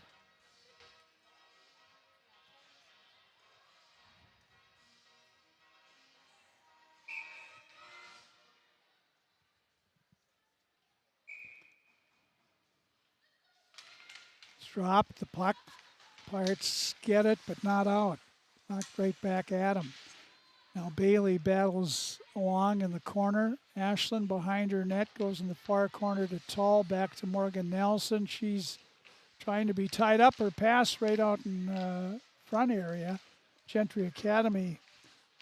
Sevovic over, and now it's intercepted by the Pirates. Morgan Nelson comes up. Nelson to Taylor. Field shot just missed over in the right side there. Last second blocker saved by Lamming. Now Crookston keeps it in the point. Bailey, her shot right on. Stick saved by Lamming. Gentry Academy gets the puck out of the zone. Sent back in by Crookston.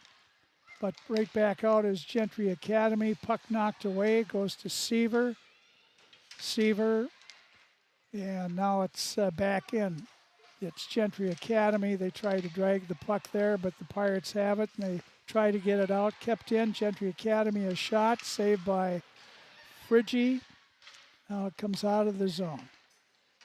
Over to the side in the Crookston zone. Puck in the corner, behind the net. And goes behind the net. Gentry Academy looks back to the point. And they pass the puck around, go in the corner behind the Crookston net. It's Myers there with it. Went by the stick of Anenson. Now it bounces, but not out. And Crookston with it up the boards. Again, knocked back in the corner. We're still battling for it. And walking in, here's a shot, and that just goes wide off the stick of Gray. Here's working behind the net, still with it. Gentry Academy, a shot, bounces out to Field. Field's been out there for 2 shifts, and she ices the puck.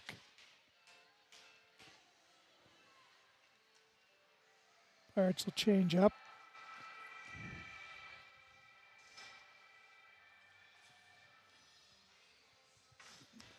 We'll have Coleman with Emily LaPlante and Fee out there now. Emily gets her first shift. In the second, here's Swanson passing the corner to Fee in their own zone. Behind the net, comes up to LaPlante. Pass up there off Coleman's stick, but Swanson trailing. Reese Swanson in the zone. Goes, slides it across. Coleman couldn't get to it.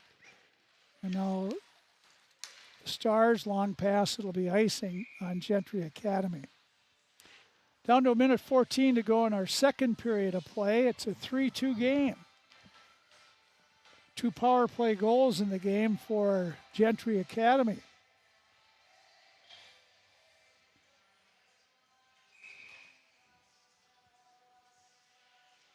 Coleman on the draw in the Gentry zone.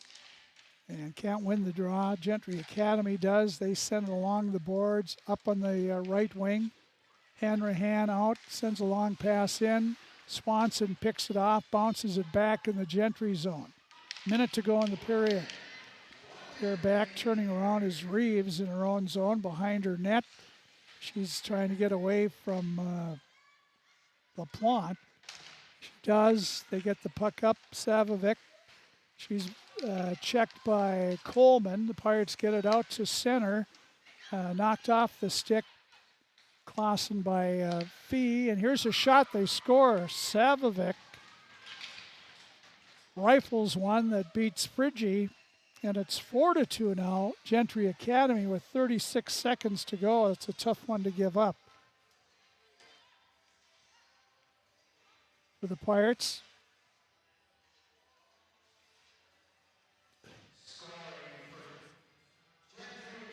It'll be her second goal of the game for Savovic.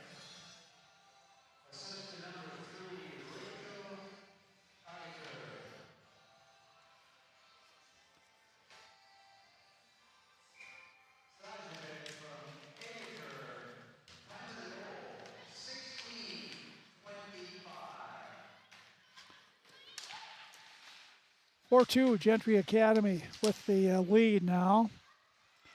Pirates in their own zone. See if they can get one here in 20 seconds. Try to get it out. It's kept in. Big hit in the Crookston zone. That was Cassie Solheim. Had a big collision with one of the Gentry players, and the Gentry player is down. She took a good hit there. Cassie Solheim. Cassie wasn't lining her up or anything. It just sort of bang, we ran into each other.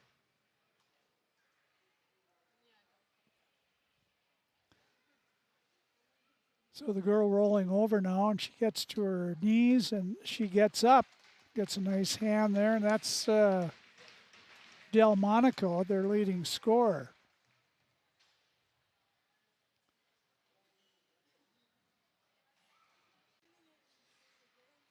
(28-8) shots on goal, Gentry Academy, and they also have the lead 4-2 here. 13.6 seconds to go. And they'll face it off outside the Crookston blue line.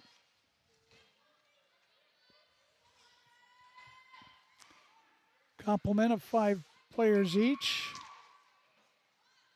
Drop the puck, and Pirates knock it toward the Gentry Academy blue line. The Stars get it, the Crookston zone, and it comes up to Friggy, and she reaches down with the glove and holds onto it. Luke Biermeyer, the trainer for Crookston, is taking into the Delmonico, into the off room. The weight room there is where they treat players. There's a shot from the point, right on, stick save by Friggy. That ends the second period of play. Pirates had tied it 2-2, but then 2 goals about 6 minutes apart for the Gentry Academy Stars, and they've opened up their biggest lead of the game now, 4-2, after 2 periods of play. We'll be back to the Crookston Sports Center with stats and more here. You're listening to Pirate Girls Hockey. They are trailing Gentry Academy out of St. Paul area, and 4-2. We'll be back. It's always growing season here at United Valley Bank. We're focused on growth for our customers and communities, success for farms and businesses, and improvement for ourselves. Partner with us, and you'll see firsthand just how much the right hometown banking team can change your perspective.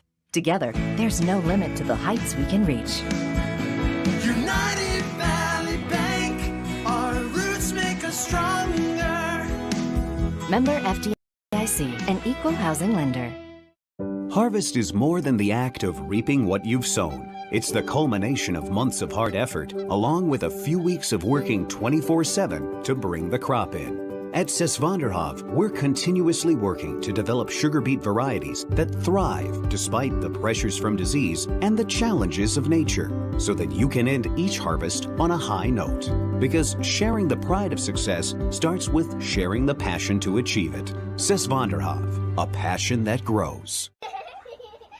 Tri-Valley Head Start Child and Family Programs offers child-centered, family-focused services in a community-based setting. The program provides health, nutrition, dental, mental health, family services, and parent engagement opportunities. Available for income-eligible children birth to 5 years old, as well as children with special needs, at-risk children, and families and pregnant women. Tri-Valley Head Start Child and Family Programs has centers in East Grand Forks, Grafton, Ada, and Crookston. For more information, visit tvoc.org. From shoulder to hand, hips to toes, and everything in between, the Riverview Health Orthopedic Team has you covered. With advanced training and joint replacements, upper and lower extremity, spine, foot, and ankle care, you know you'll be in good hands with Dr. Spinell, Schall, Sekundiak, Stanky, Kim, and Abasi. For appointments, call Riverview Clinic at 218-281-9595. Riverview Health, exceptional people, exceptional care. Riverview Health.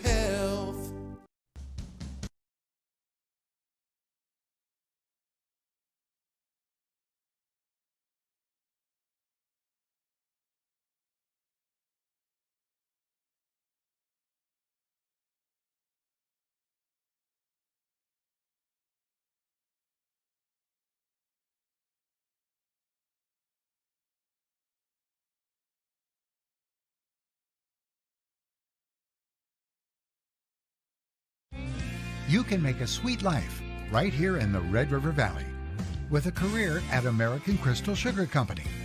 Our shift schedule offers 14 days off per month, which gives you time for family, friends, the great outdoors, and everything else you enjoy about small town living. Entry-level positions are available, and pay starts around $18 per hour. Apply today at crystalsugar.com and share in our sweet success. Check a puck. Probably lost money tonight. All the squirts are in a tournament out of town, so money's not flowing freely. 4-2, Pirates trail Gentry Academy.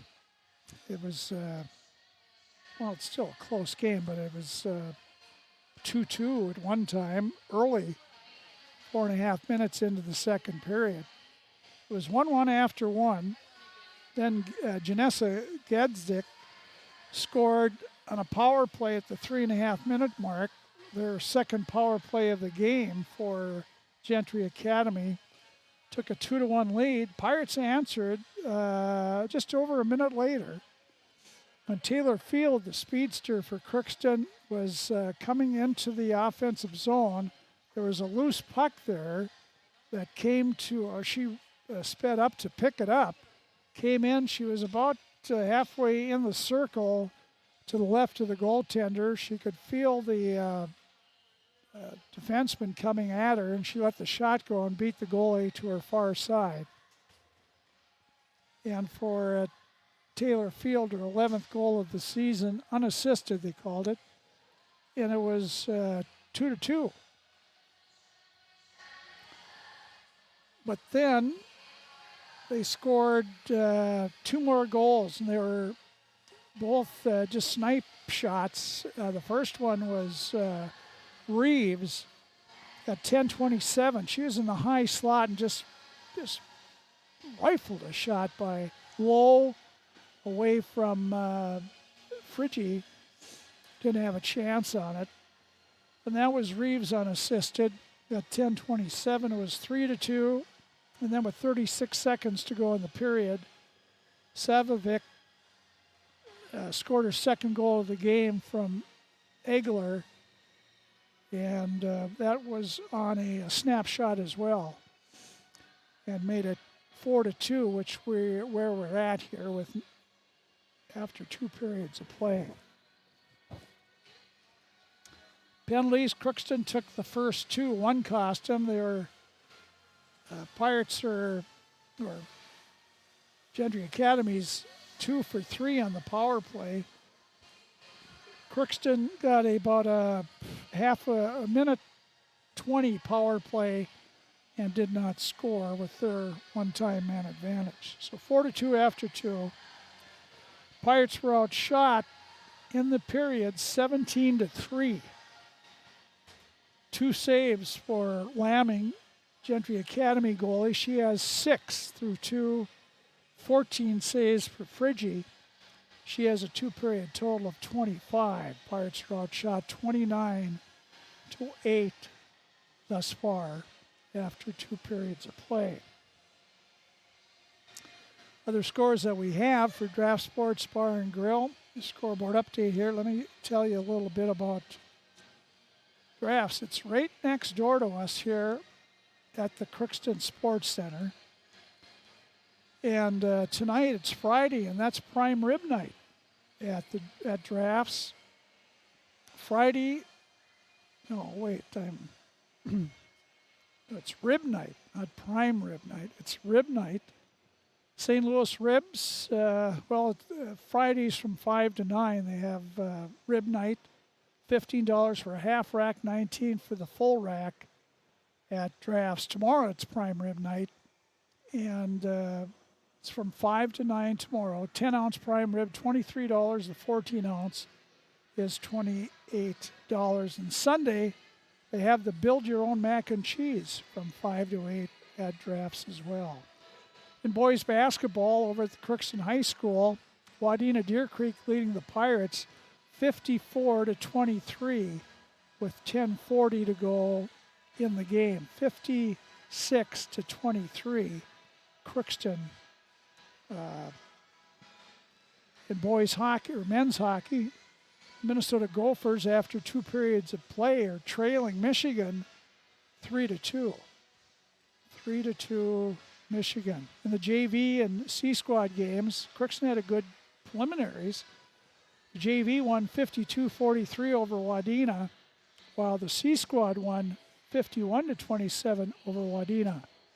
In the girls basketball, the 7th and 8th graders combined to play Sacred Heart over at East Grand Forks tonight. And the Crookston girls won 33-30 in overtime. So they had a good one there. That's pretty much all the scores we have. UMC men's basketball team dropped to Augustana down in Sioux Falls. Augie winning 80-62. That's men. They play first, and the women will follow. That's pretty much all we have for scores. Here we can remind you again, Coach's Corner tomorrow starting at 9 on KROX. The Pirate Wrestlers will be at the Ralph Engelstad Arena in Thief River Falls tomorrow for the Thief River Falls Invitational. That'll start at 9.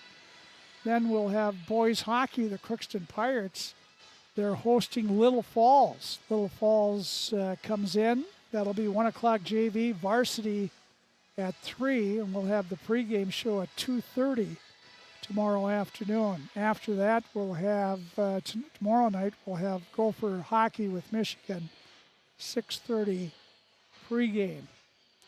The NFL, they have some games on Saturday as well. Playing in the NFL divisional playoffs tomorrow. Jacksonville will have it tough at Kansas City tomorrow afternoon at 3:30. And the New York Giants, we'll see how good that quarterback is. He won't have the Vikings defense but the Giants are playing at Philadelphia. So that'll be a good one. And we got Sunday. We'll have both of those Sunday games on KROX. And that's San Francisco. They will host Dallas. That'll be the late game.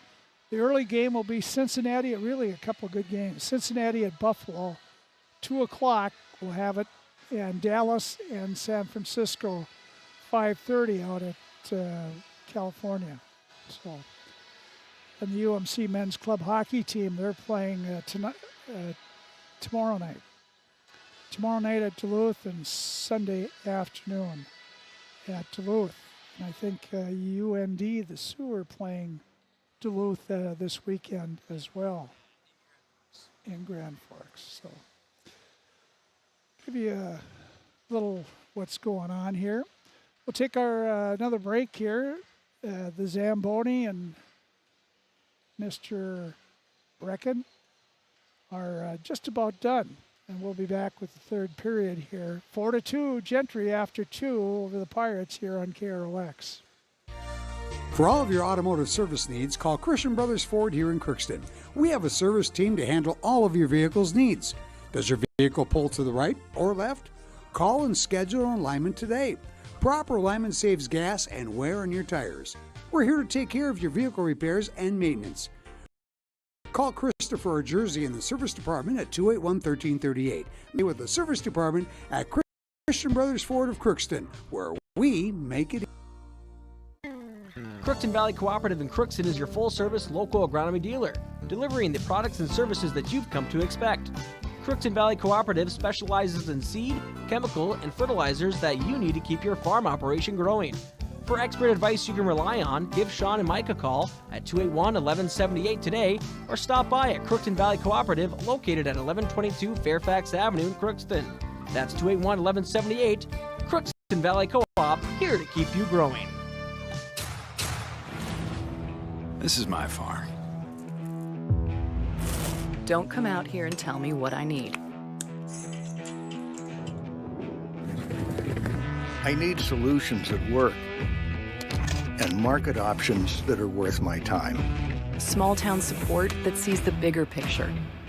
A global network that empowers us. A co-op that's there for us every day. Hello, this is Lindsay Erdman, Executive Director at Benedictine Living Community Crookston. Over the years, we have seized the opportunity to make changes and improve the services that we offer. Healthcare has taken on a very distinct evolution, focusing on post-acute, short stay, and return to home. It is our privilege to continue to serve our community with continuum of care ranging from assisted living, memory care, post-acute, short stay, and extended care. We are so grateful for the support of Crookston and the surrounding communities. Please know how very proud Benedictine Living Community of Crookston is to serve our community. From early morning to the last thing before bed, light powers your day. And every time you turn on a light, it's a chance to save. Choose LED bulbs. You'll use 75% less energy, and because they last so long, you may never have to change them again. Whether it's bright light for the bathroom or a soft, warm touch in the family room, LEDs do it all. See how Otter Tail Power Company can help you save at otpco.com/LED. LED lighting, the smart way to light your life. Society, winning has come to mean everything. If winning comes at the expense of good sportsmanship, everyone loses. Nothing is gained in the long run. Good sportsmanship is the result of a disciplined effort to respect yourself, your opponents, and contest officials. Remember, good sports are winners no matter the score. This reminder is brought to you by the Minnesota State High School League.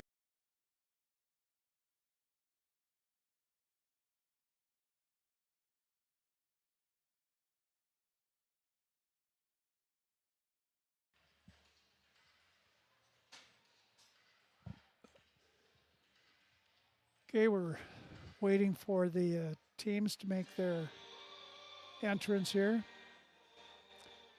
I think I've said this enough times that, pardon me, but getting sick of hearing me saying it, but they put up the time. I can't remember what they put up, but they put up the time and then the Zamboni does its thing. Most places in recent history, you just leave the clock at 0 or put it at 17 to start the third period. And as soon as Zamboni's done, the referees are on the ice, get the teams out here and then start play instead of waiting to run down the clock, even though there's 2 or 3 minutes left after the Zamboni's done. But anyway, we have a 4-2.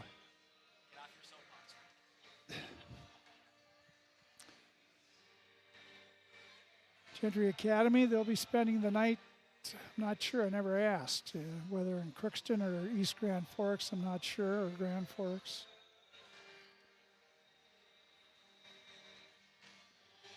Hopefully we got them for here in Crookston.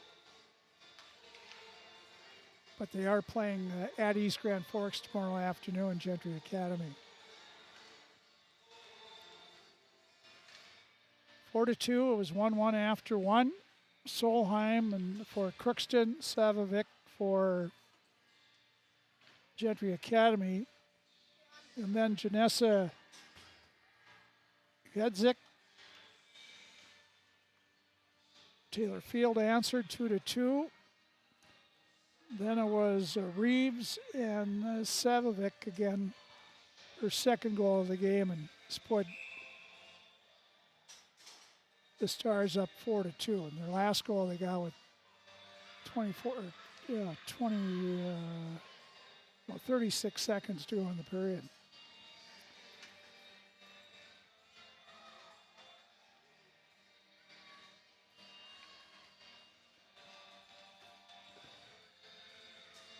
Hey, blow your whistles, guys. Let's get going.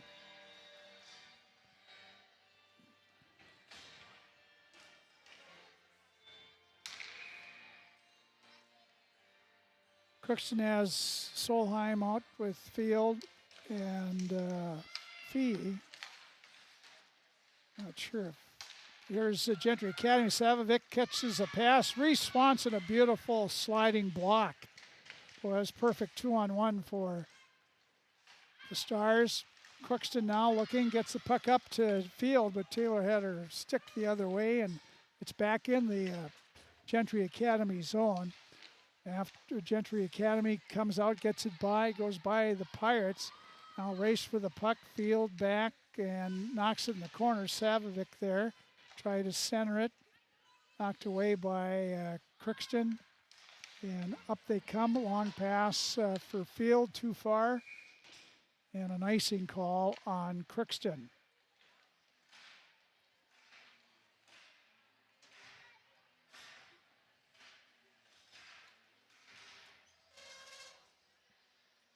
Pirates changing up the lines a little bit here to start the period anyway. We got Coleman out with LaPlante. Here's the puck in front, and Gentry Academy scores. They just jammed a couple people in front and were able to punch it by the goaltender. Anna Myers will get the goal. Comes 51 seconds, so they scored 36 seconds to go in the second period, and they score 51 seconds into the third. Just a jam up in front.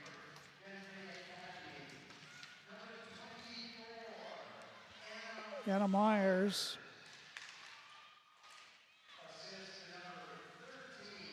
Reeves get one assist. It's her third assist of the game, plus a goal. Or 2 assists, 1 goal, 2 assists. Puck back in the Crookston zone. Trying to come out with it is LaPlante. She goes down. The puck is outside the zone though.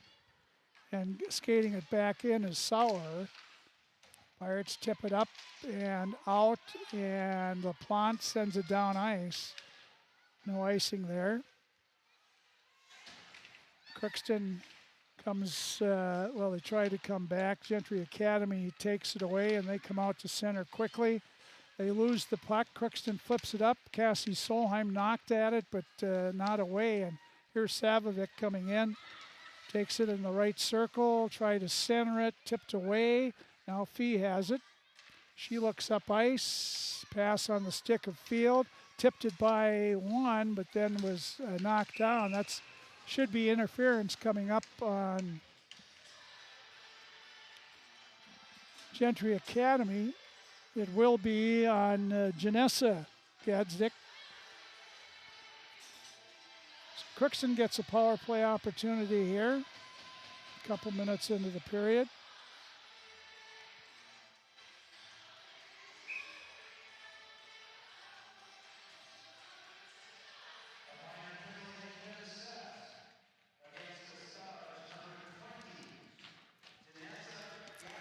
Gentry Academy in their own zone, get it out of the zone. And now they bring it out as the Pirates had to leave the puck there. Fee picks it off. Fee coming in with Tall. Fee tried to get between the defensemen, couldn't get around her. Nice defensive play there by Juliana Gadsdick.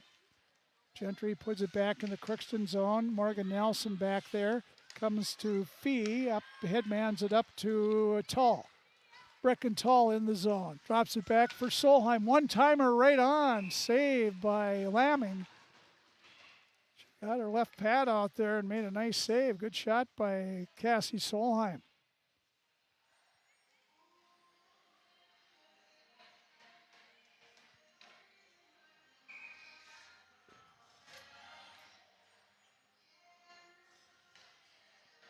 Face off to the right of the Gentry Academy goal. They drop it, Crookston with it. Field has it off her stick, and she got a return pass from Clausen. And here's Savovic coming in the Crookston zone behind the Pirate net on the penalty kill, back to the point. This is Juliana Gadsdick. Now they come back to the other point to Reeves, but it was outside the blue line. She'll take it back in her own zone and slides it over to Gadsdick.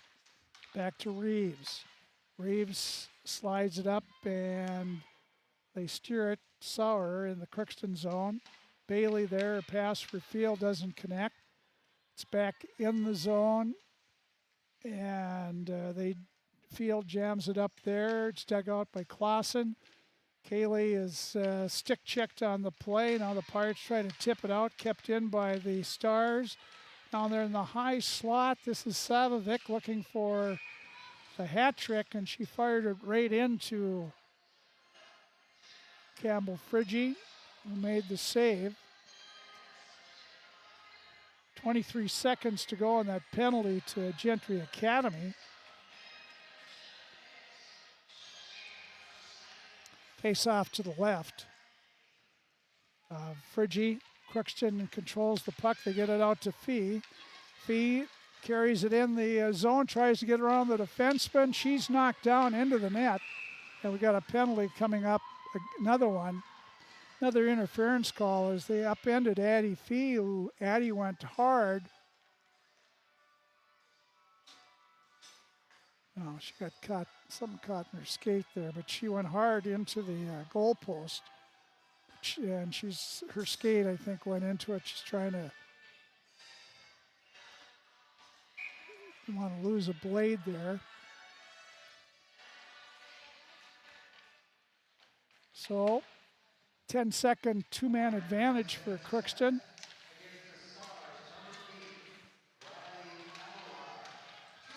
Aguilar gets the 2 minutes for interference. One man back out for the Stars. It's 5-on-4 power play for the Pirates. Here's Swanson coming up, gets it to Solheim at center, drops it for Tall. Fee trailing, takes the puck in the corner. Still battling there, comes away with it, tried to get it back to the point, could not do it. And Gentry Academy will come out, long pass up. Here they come in, walking right in, a shot saved by Frigge. That was off the stick of Agater. Now back to the far point. This is Godzik, and her shot steered aside off Juliana. Shot by Friggy. Now Gentry Academy centers it. A little backhander flipped up by Gadsdick and gloved by Friggy.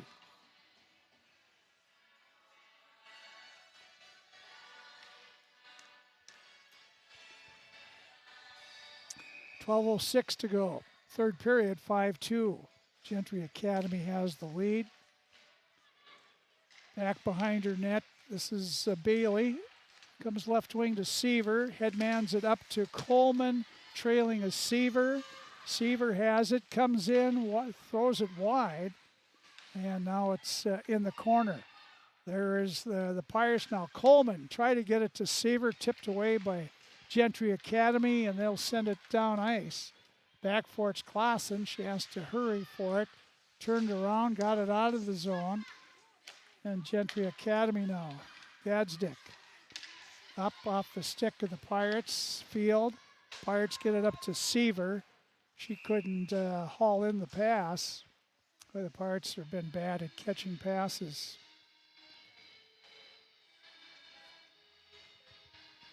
Face off back in the Crookston zone.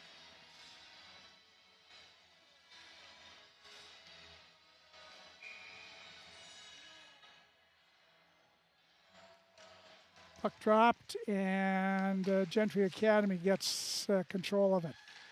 They're trying to go for the net. Swanson knocked off Gadsdick, and Gentry Academy still controls it now. Taken away by the Pirates. Out pass.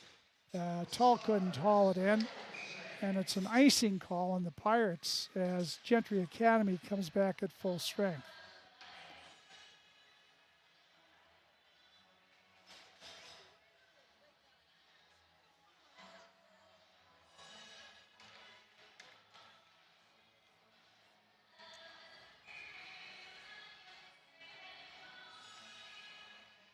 Face off to the left of the Pirate goal. Crookston tries to get it out. Puck is flipped off. Fee got her stick in the way, and it deflects it off both their sticks up and out of play.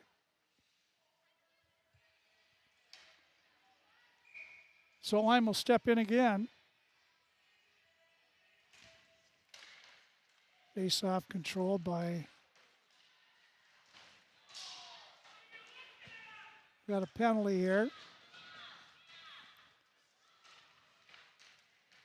Played penalty, Friggy out, but Gentry Academy has the puck. Well, they're not blowing the whistle here. What's going on? Call it checking call on Gentry Academy.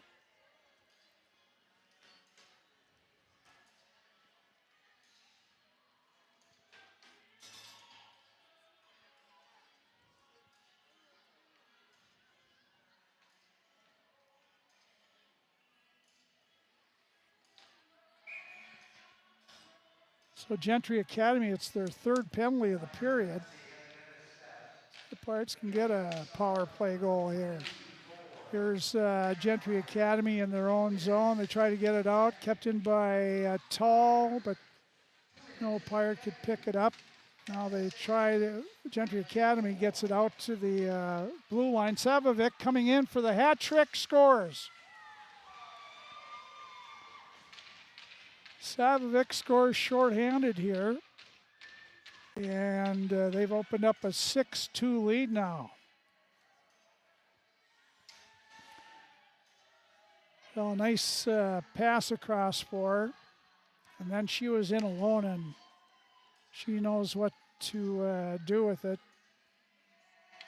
Kara Savovic.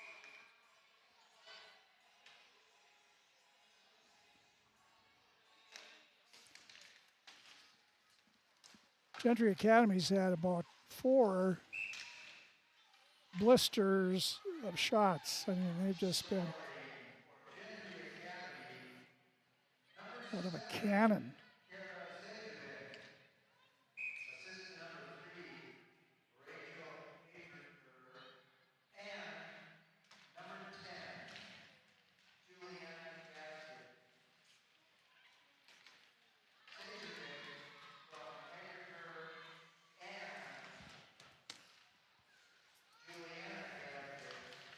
Face off, and the Pirates get it at center. Here's Cassie Solheim coming in, try to make a move, had the puck taken away.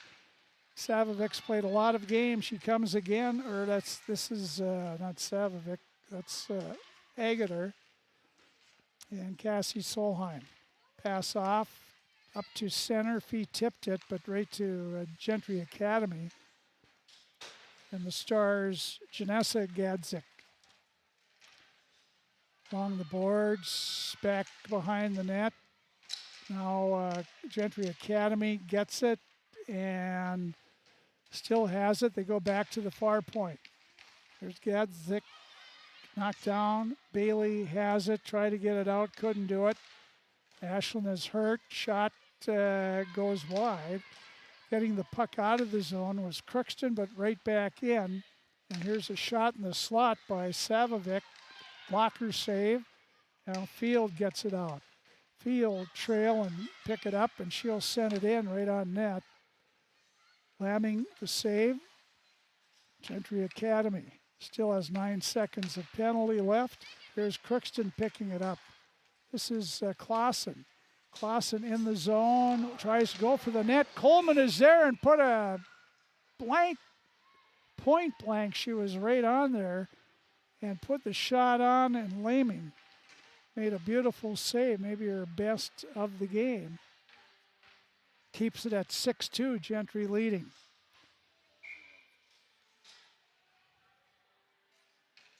Face off to the left, Gentry, here's Tall, takes a shot wide of the net. Now back at the point, kept in by Crookston. Now it's back out to center. Clausen, quick pass up to Tall. Brecken's in the zone now, right circle, and we just don't have time to do anything. Here's Tall trying to come in front. She was tripped up, but no call there. And here's coming back is Anundsen. Nicely knocked away by Clausen, but kept in on the point by Reeves. Reeves calling for the puck in the blue line. Doesn't get it. Pirates don't pick up the puck. This is Hanrahan. She lost it to Swanson, comes back to Clausen.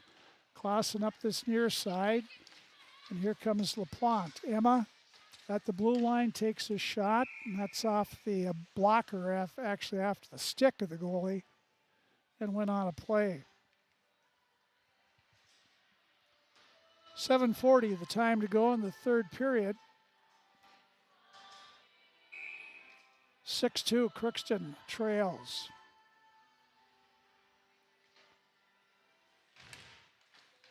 Puck drop. Fee in the corners, spun around and lost at Savovic. Up the far side for Agater. Agater headmans along the boards to Hanrahan, cuts back to the middle, and Agater going for the net. Lost it in the corner, chases it down though, gets there first. Pirates now pick it off, but knocked back in by Reeves.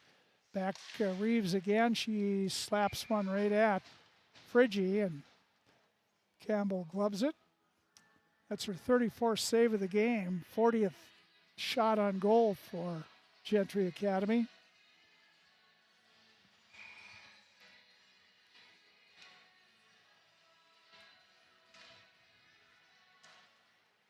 Puck drops, Solheim won the draw. Going back behind her net is Morgan Nelson, goes up to Field.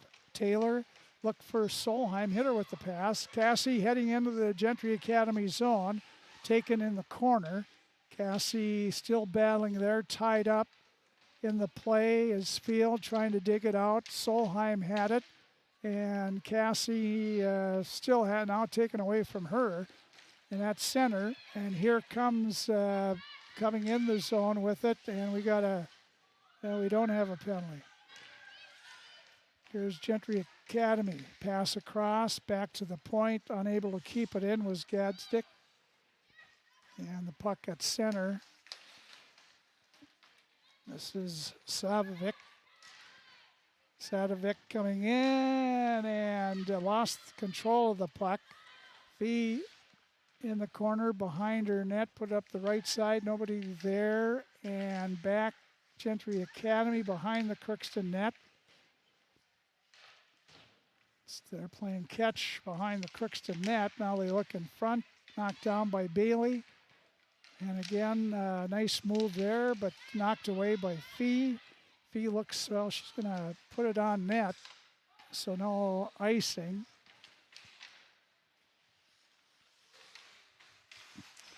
And Gentry Academy trying to come out after the Pirates changed up.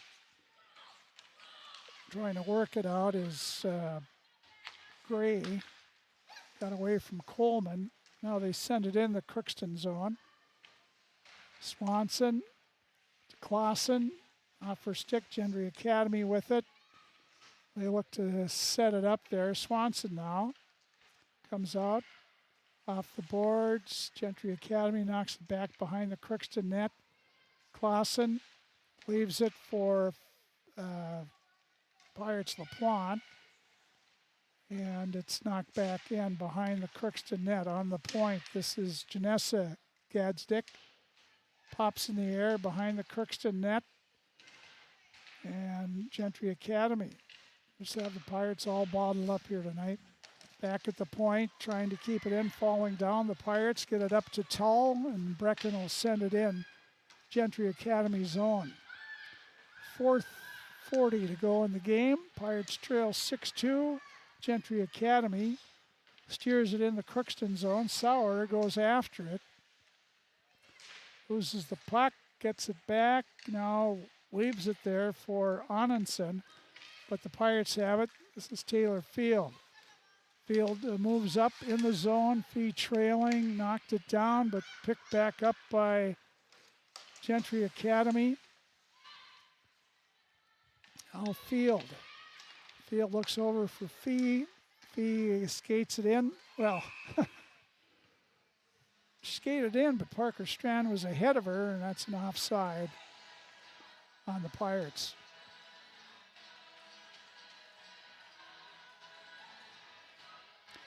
Four minutes and one tick to go in the game. 6-2, Gentry Academy. Craft Sports Bar and Grill scoreboard update.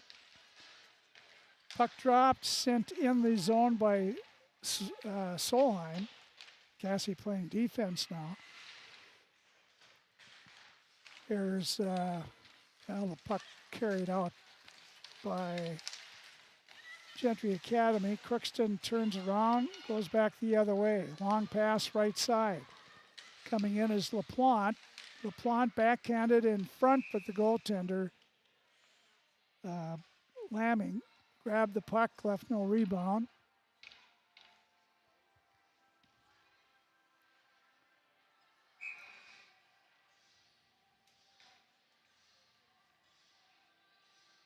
Coleman taking the face off with Savovic.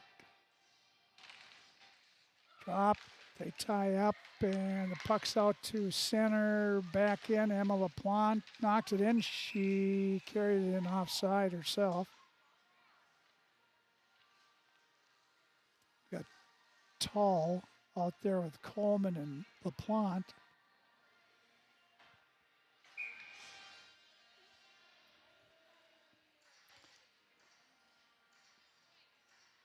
They drop it. Coleman got the draw, face-off to Swanson. Pass for Tull, a little off the mark. It's sent back in the Crookston zone. They wave off icing. Pirates will have to play it. Swanson gets back there. Reese stops, spins around, goes over to Clausen, gets it out to Coleman, send it over to LaPlante. LaPlante flipped it up, and Tull will send it in the zone. Back for it's Reeves. Under 3 minutes to go in the game. At center ice area. Fee knocked it away from Anundsen. Now Savovic back to get it. Sends a pass over, and Field just about picks it off. Fee does pick it off. Fee makes a move to the center, takes a shot. She went top shelf, and she missed the net too high. Good idea, was open there. Now here comes back Gentry Academy. Pass in the right, coming in the zone. This is Gray, goes for the net, backhander. Freggie kept her, I was going to say kept her feet, she kept her knees. Right there, she didn't move, and there was not much for Gentry to shoot at there. Face off to Campbell's left side.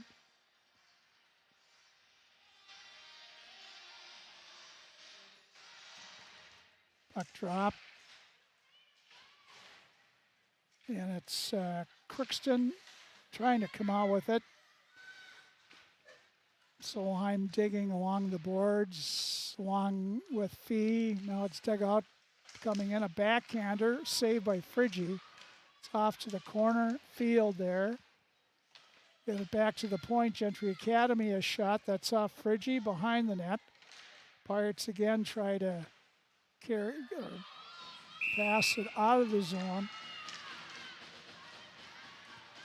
We're going to call a cross-checking penalty. Another one on Gentry Academy. This is on Hanrahan.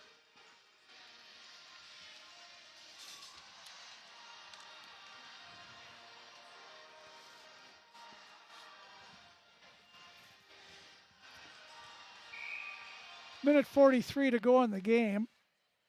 And Pirates will play on the power play the rest of the game unless they score.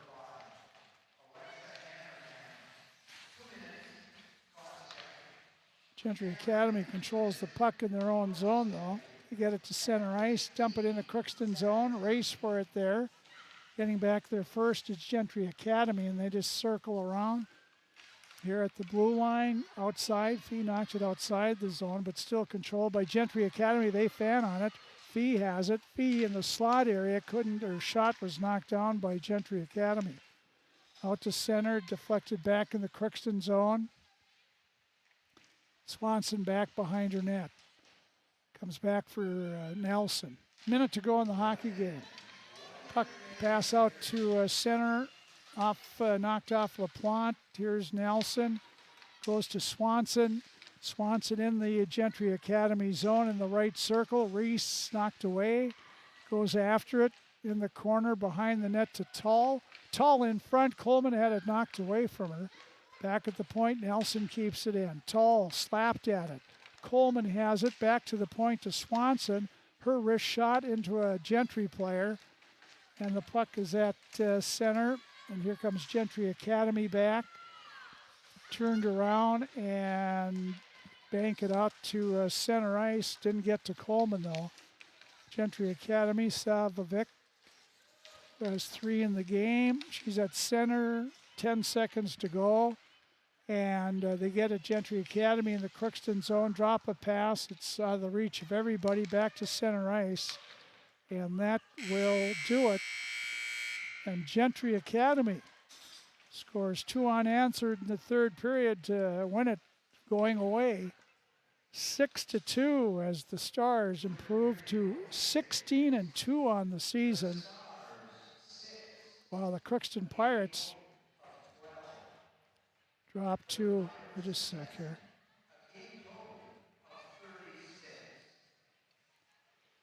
So the Pirates dropped to 13-5-2. Now, good competition, and that's what they wanted to do, boost up their schedule this year. And they know they have some things to work on, but gave Gentry, I think, all in all, a pretty good game. So that's the final score from the Crookston Sports Center. It was the Gentry Academy Stars 6, the Crookston Pirates 2. Back to recap it, and then the coach and more on the postgame show coming up on KROX. It's always growing season here at United Valley Bank. We're focused on growth for our customers and communities, success for farms and businesses, and improvement for ourselves. Partner with us, and you'll see firsthand just how much the right hometown banking team can change your perspective. Together, there's no limit to the heights we can reach.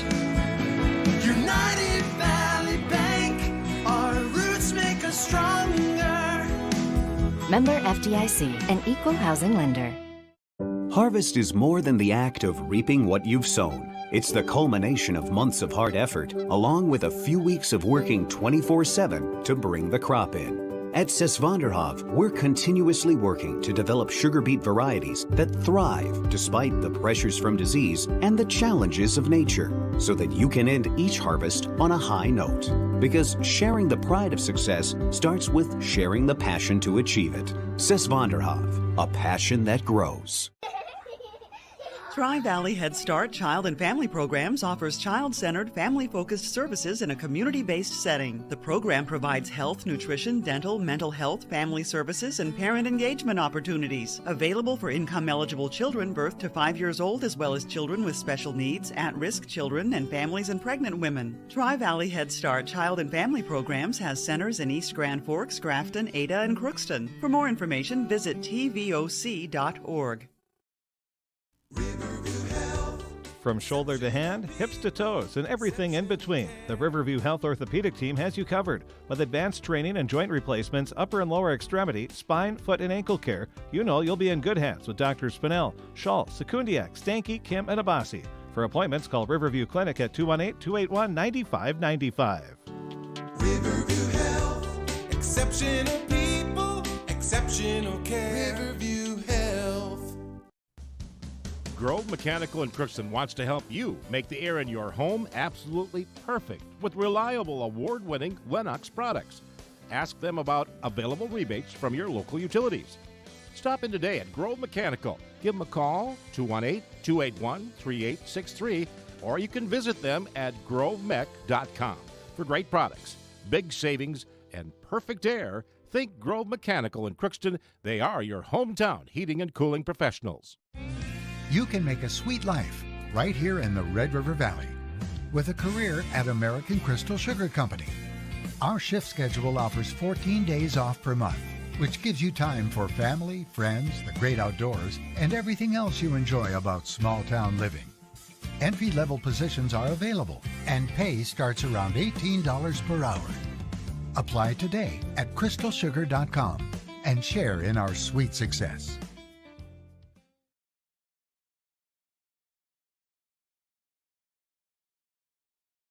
Back here at the Crookston Sports Center, the Crookston Pirates end up losing 6-2 to Gentry Academy of Vadnais Heights, Minnesota.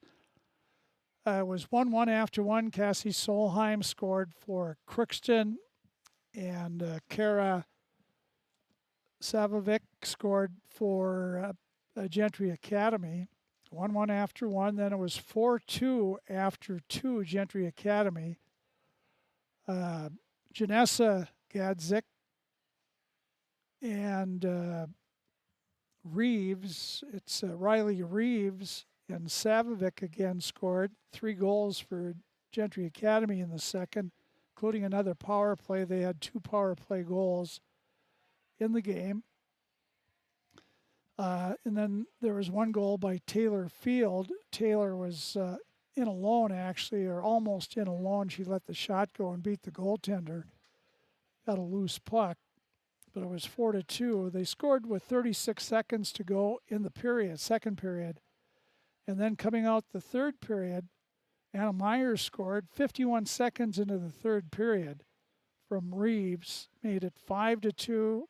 And then Savovic ended up with her hat trick as she just barreled right up the slot area and let a shot go from Agater and Julianne Gadsdick at 6:45, and that's the final score, 6-2, Gentry Academy.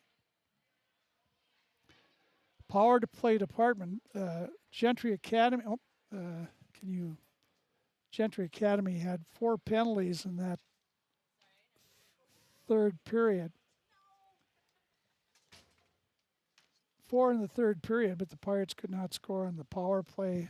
2 for 3 on the power play for Gentry Academy. They win 6-2 to take the game. Emily Meyer joins us, the Pirate head coach now, and well, you knew they were going to come out and have some speed. I mean, they're not ranked 2 in the state in AA for nothing, and they showed they really had good team speed. They did, and I mean, they moved the puck well, and I really think that the Pirates played some solid hockey. I mean, we did a good job shooting the puck when we had chances. I mean, we didn't have that many shots on net, but we shot with a purpose, and we're able to capitalize on some of the opportunities that we had. I really just think it was a good fought hockey game. A good game that's what you wanted. Yeah. That's why you got them on the schedule and some of these other teams. Yeah, and it was kind of one of those games where we needed to see where we were at. And I mean, we competed all 3 periods. We really stuck it to them. And if we would have stayed out of the box a little bit, it was just their power play was solid. I mean, they moved the puck well. When they controlled it in our zone, I thought we did a good job staying aggressive and had that composure and just played positions. And I mean, there were some breakdowns here and there, but I really thought the girls played a very good hockey game. Yeah, they were playing the power play when they weren't on the power play. Yeah, and it was just one of those things where they used the full sheet of ice. I mean, they had girls flying through the middle. They had girls staying wide and high, and they did a really good job just connecting, and that's something that we got to work towards too. They after that first period, it was 1-1. You know, you got that first shot on goal, and Cassie scored the goal. They came back with the power play, so you're 1-1 after one. You did get outshot 12-5. And what was the thoughts in the locker room there? You know, it was one of those things where we felt like we had the momentum. We just wanted to continue to skate with them and stay with them, and I think the girls did a really good job staying motivated and staying in it.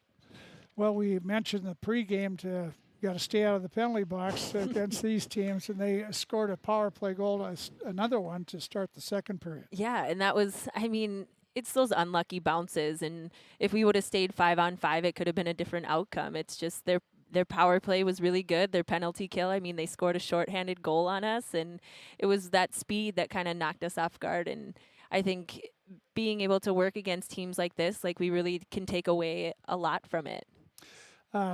Taylor Field got a goal. I think Taylor was a little frustrated at times in the game with just wasn't able to get to the puck or so, but she did get into the offensive zone, got that loose puck, and I think she felt a defenseman coming after her, and she let a shot go and beat the goalie on her far side. It was, and I mean, that's what Tay's really good at, is she's a fast kid, she's smart, and I mean, her winning that race and getting the puck off quick and finding a hole on that goalie, it was good, because then we were able to get that momentum and keep carrying it on. They really picked it up. Then they sort of dominated the second period. I think they outshot you 17-3 in that second period. But Campbell was doing her best there. They scored one with 6 minutes to go in the period, and always a tough one to give up a goal in that last minute, the second. Yeah, and that one, I mean, even going into the locker room, the girls still had their heads held high, and Campbell did an amazing job in net for us. She really saved a lot of opportunities that Gentry was throwing at us. And I mean, kudos to Campbell. She's that kid that, I mean, she got a little frustrated, getting a little down on herself, and because she's hard on herself. She worked so hard in that position, and I know she wanted a different outcome, but she was getting a lot of shots. They had a lot of opportunities, and she really made a lot of good saves for us. They can shoot the puck. Yeah, they can. They can shoot. They can pass. They can skate. It was good. I mean, we got to really see what we were up against, and it's games like these where it's that humbling experience, but we can really take away a lot.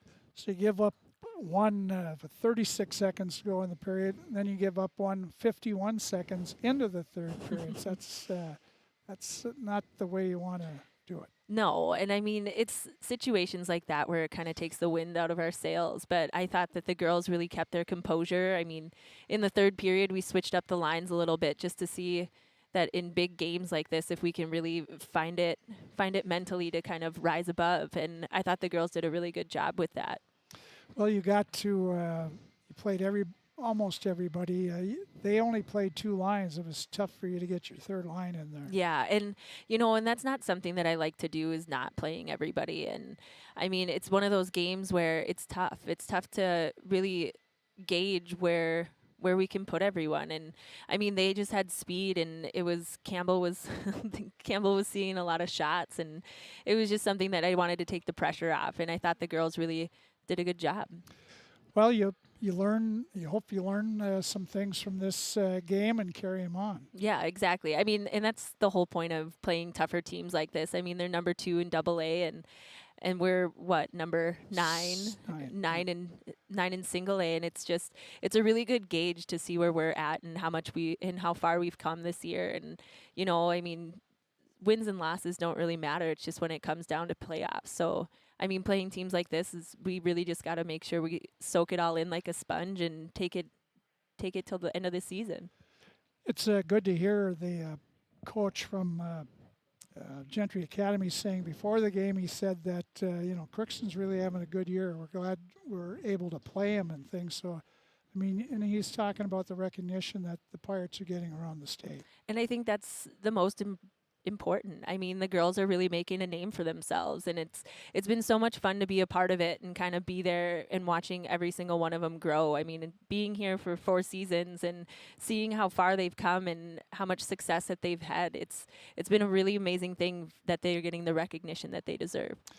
Okay, Coach. Well, it's Bemidji on Tuesday. It's a continuation of the 1-1 overtime here. Yeah, and I'm excited to see them again. I mean, I'm hoping for a different outcome, and us playing a tough competition like this today, I think it's going to carry over into that game and be a whole different ending to it. So second time you play them, and then Thursday it's the third time for East Grand Forks. Right, and hopefully even then that we can just keep the momentum going and really outshine the way that we played them the last time, and that's kind of the goal. That one's in Mayville on Thursday. Coach, thanks for coming up. Hopefully it's a good week for you next week. Best of luck. Yes, thanks, Frank. Yep.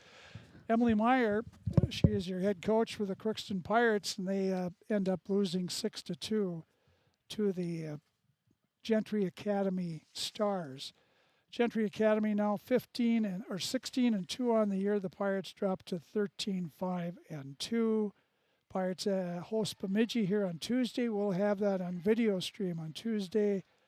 And Friday, they're at Mayville to take on East Grand Forks. We'll have that on the radio.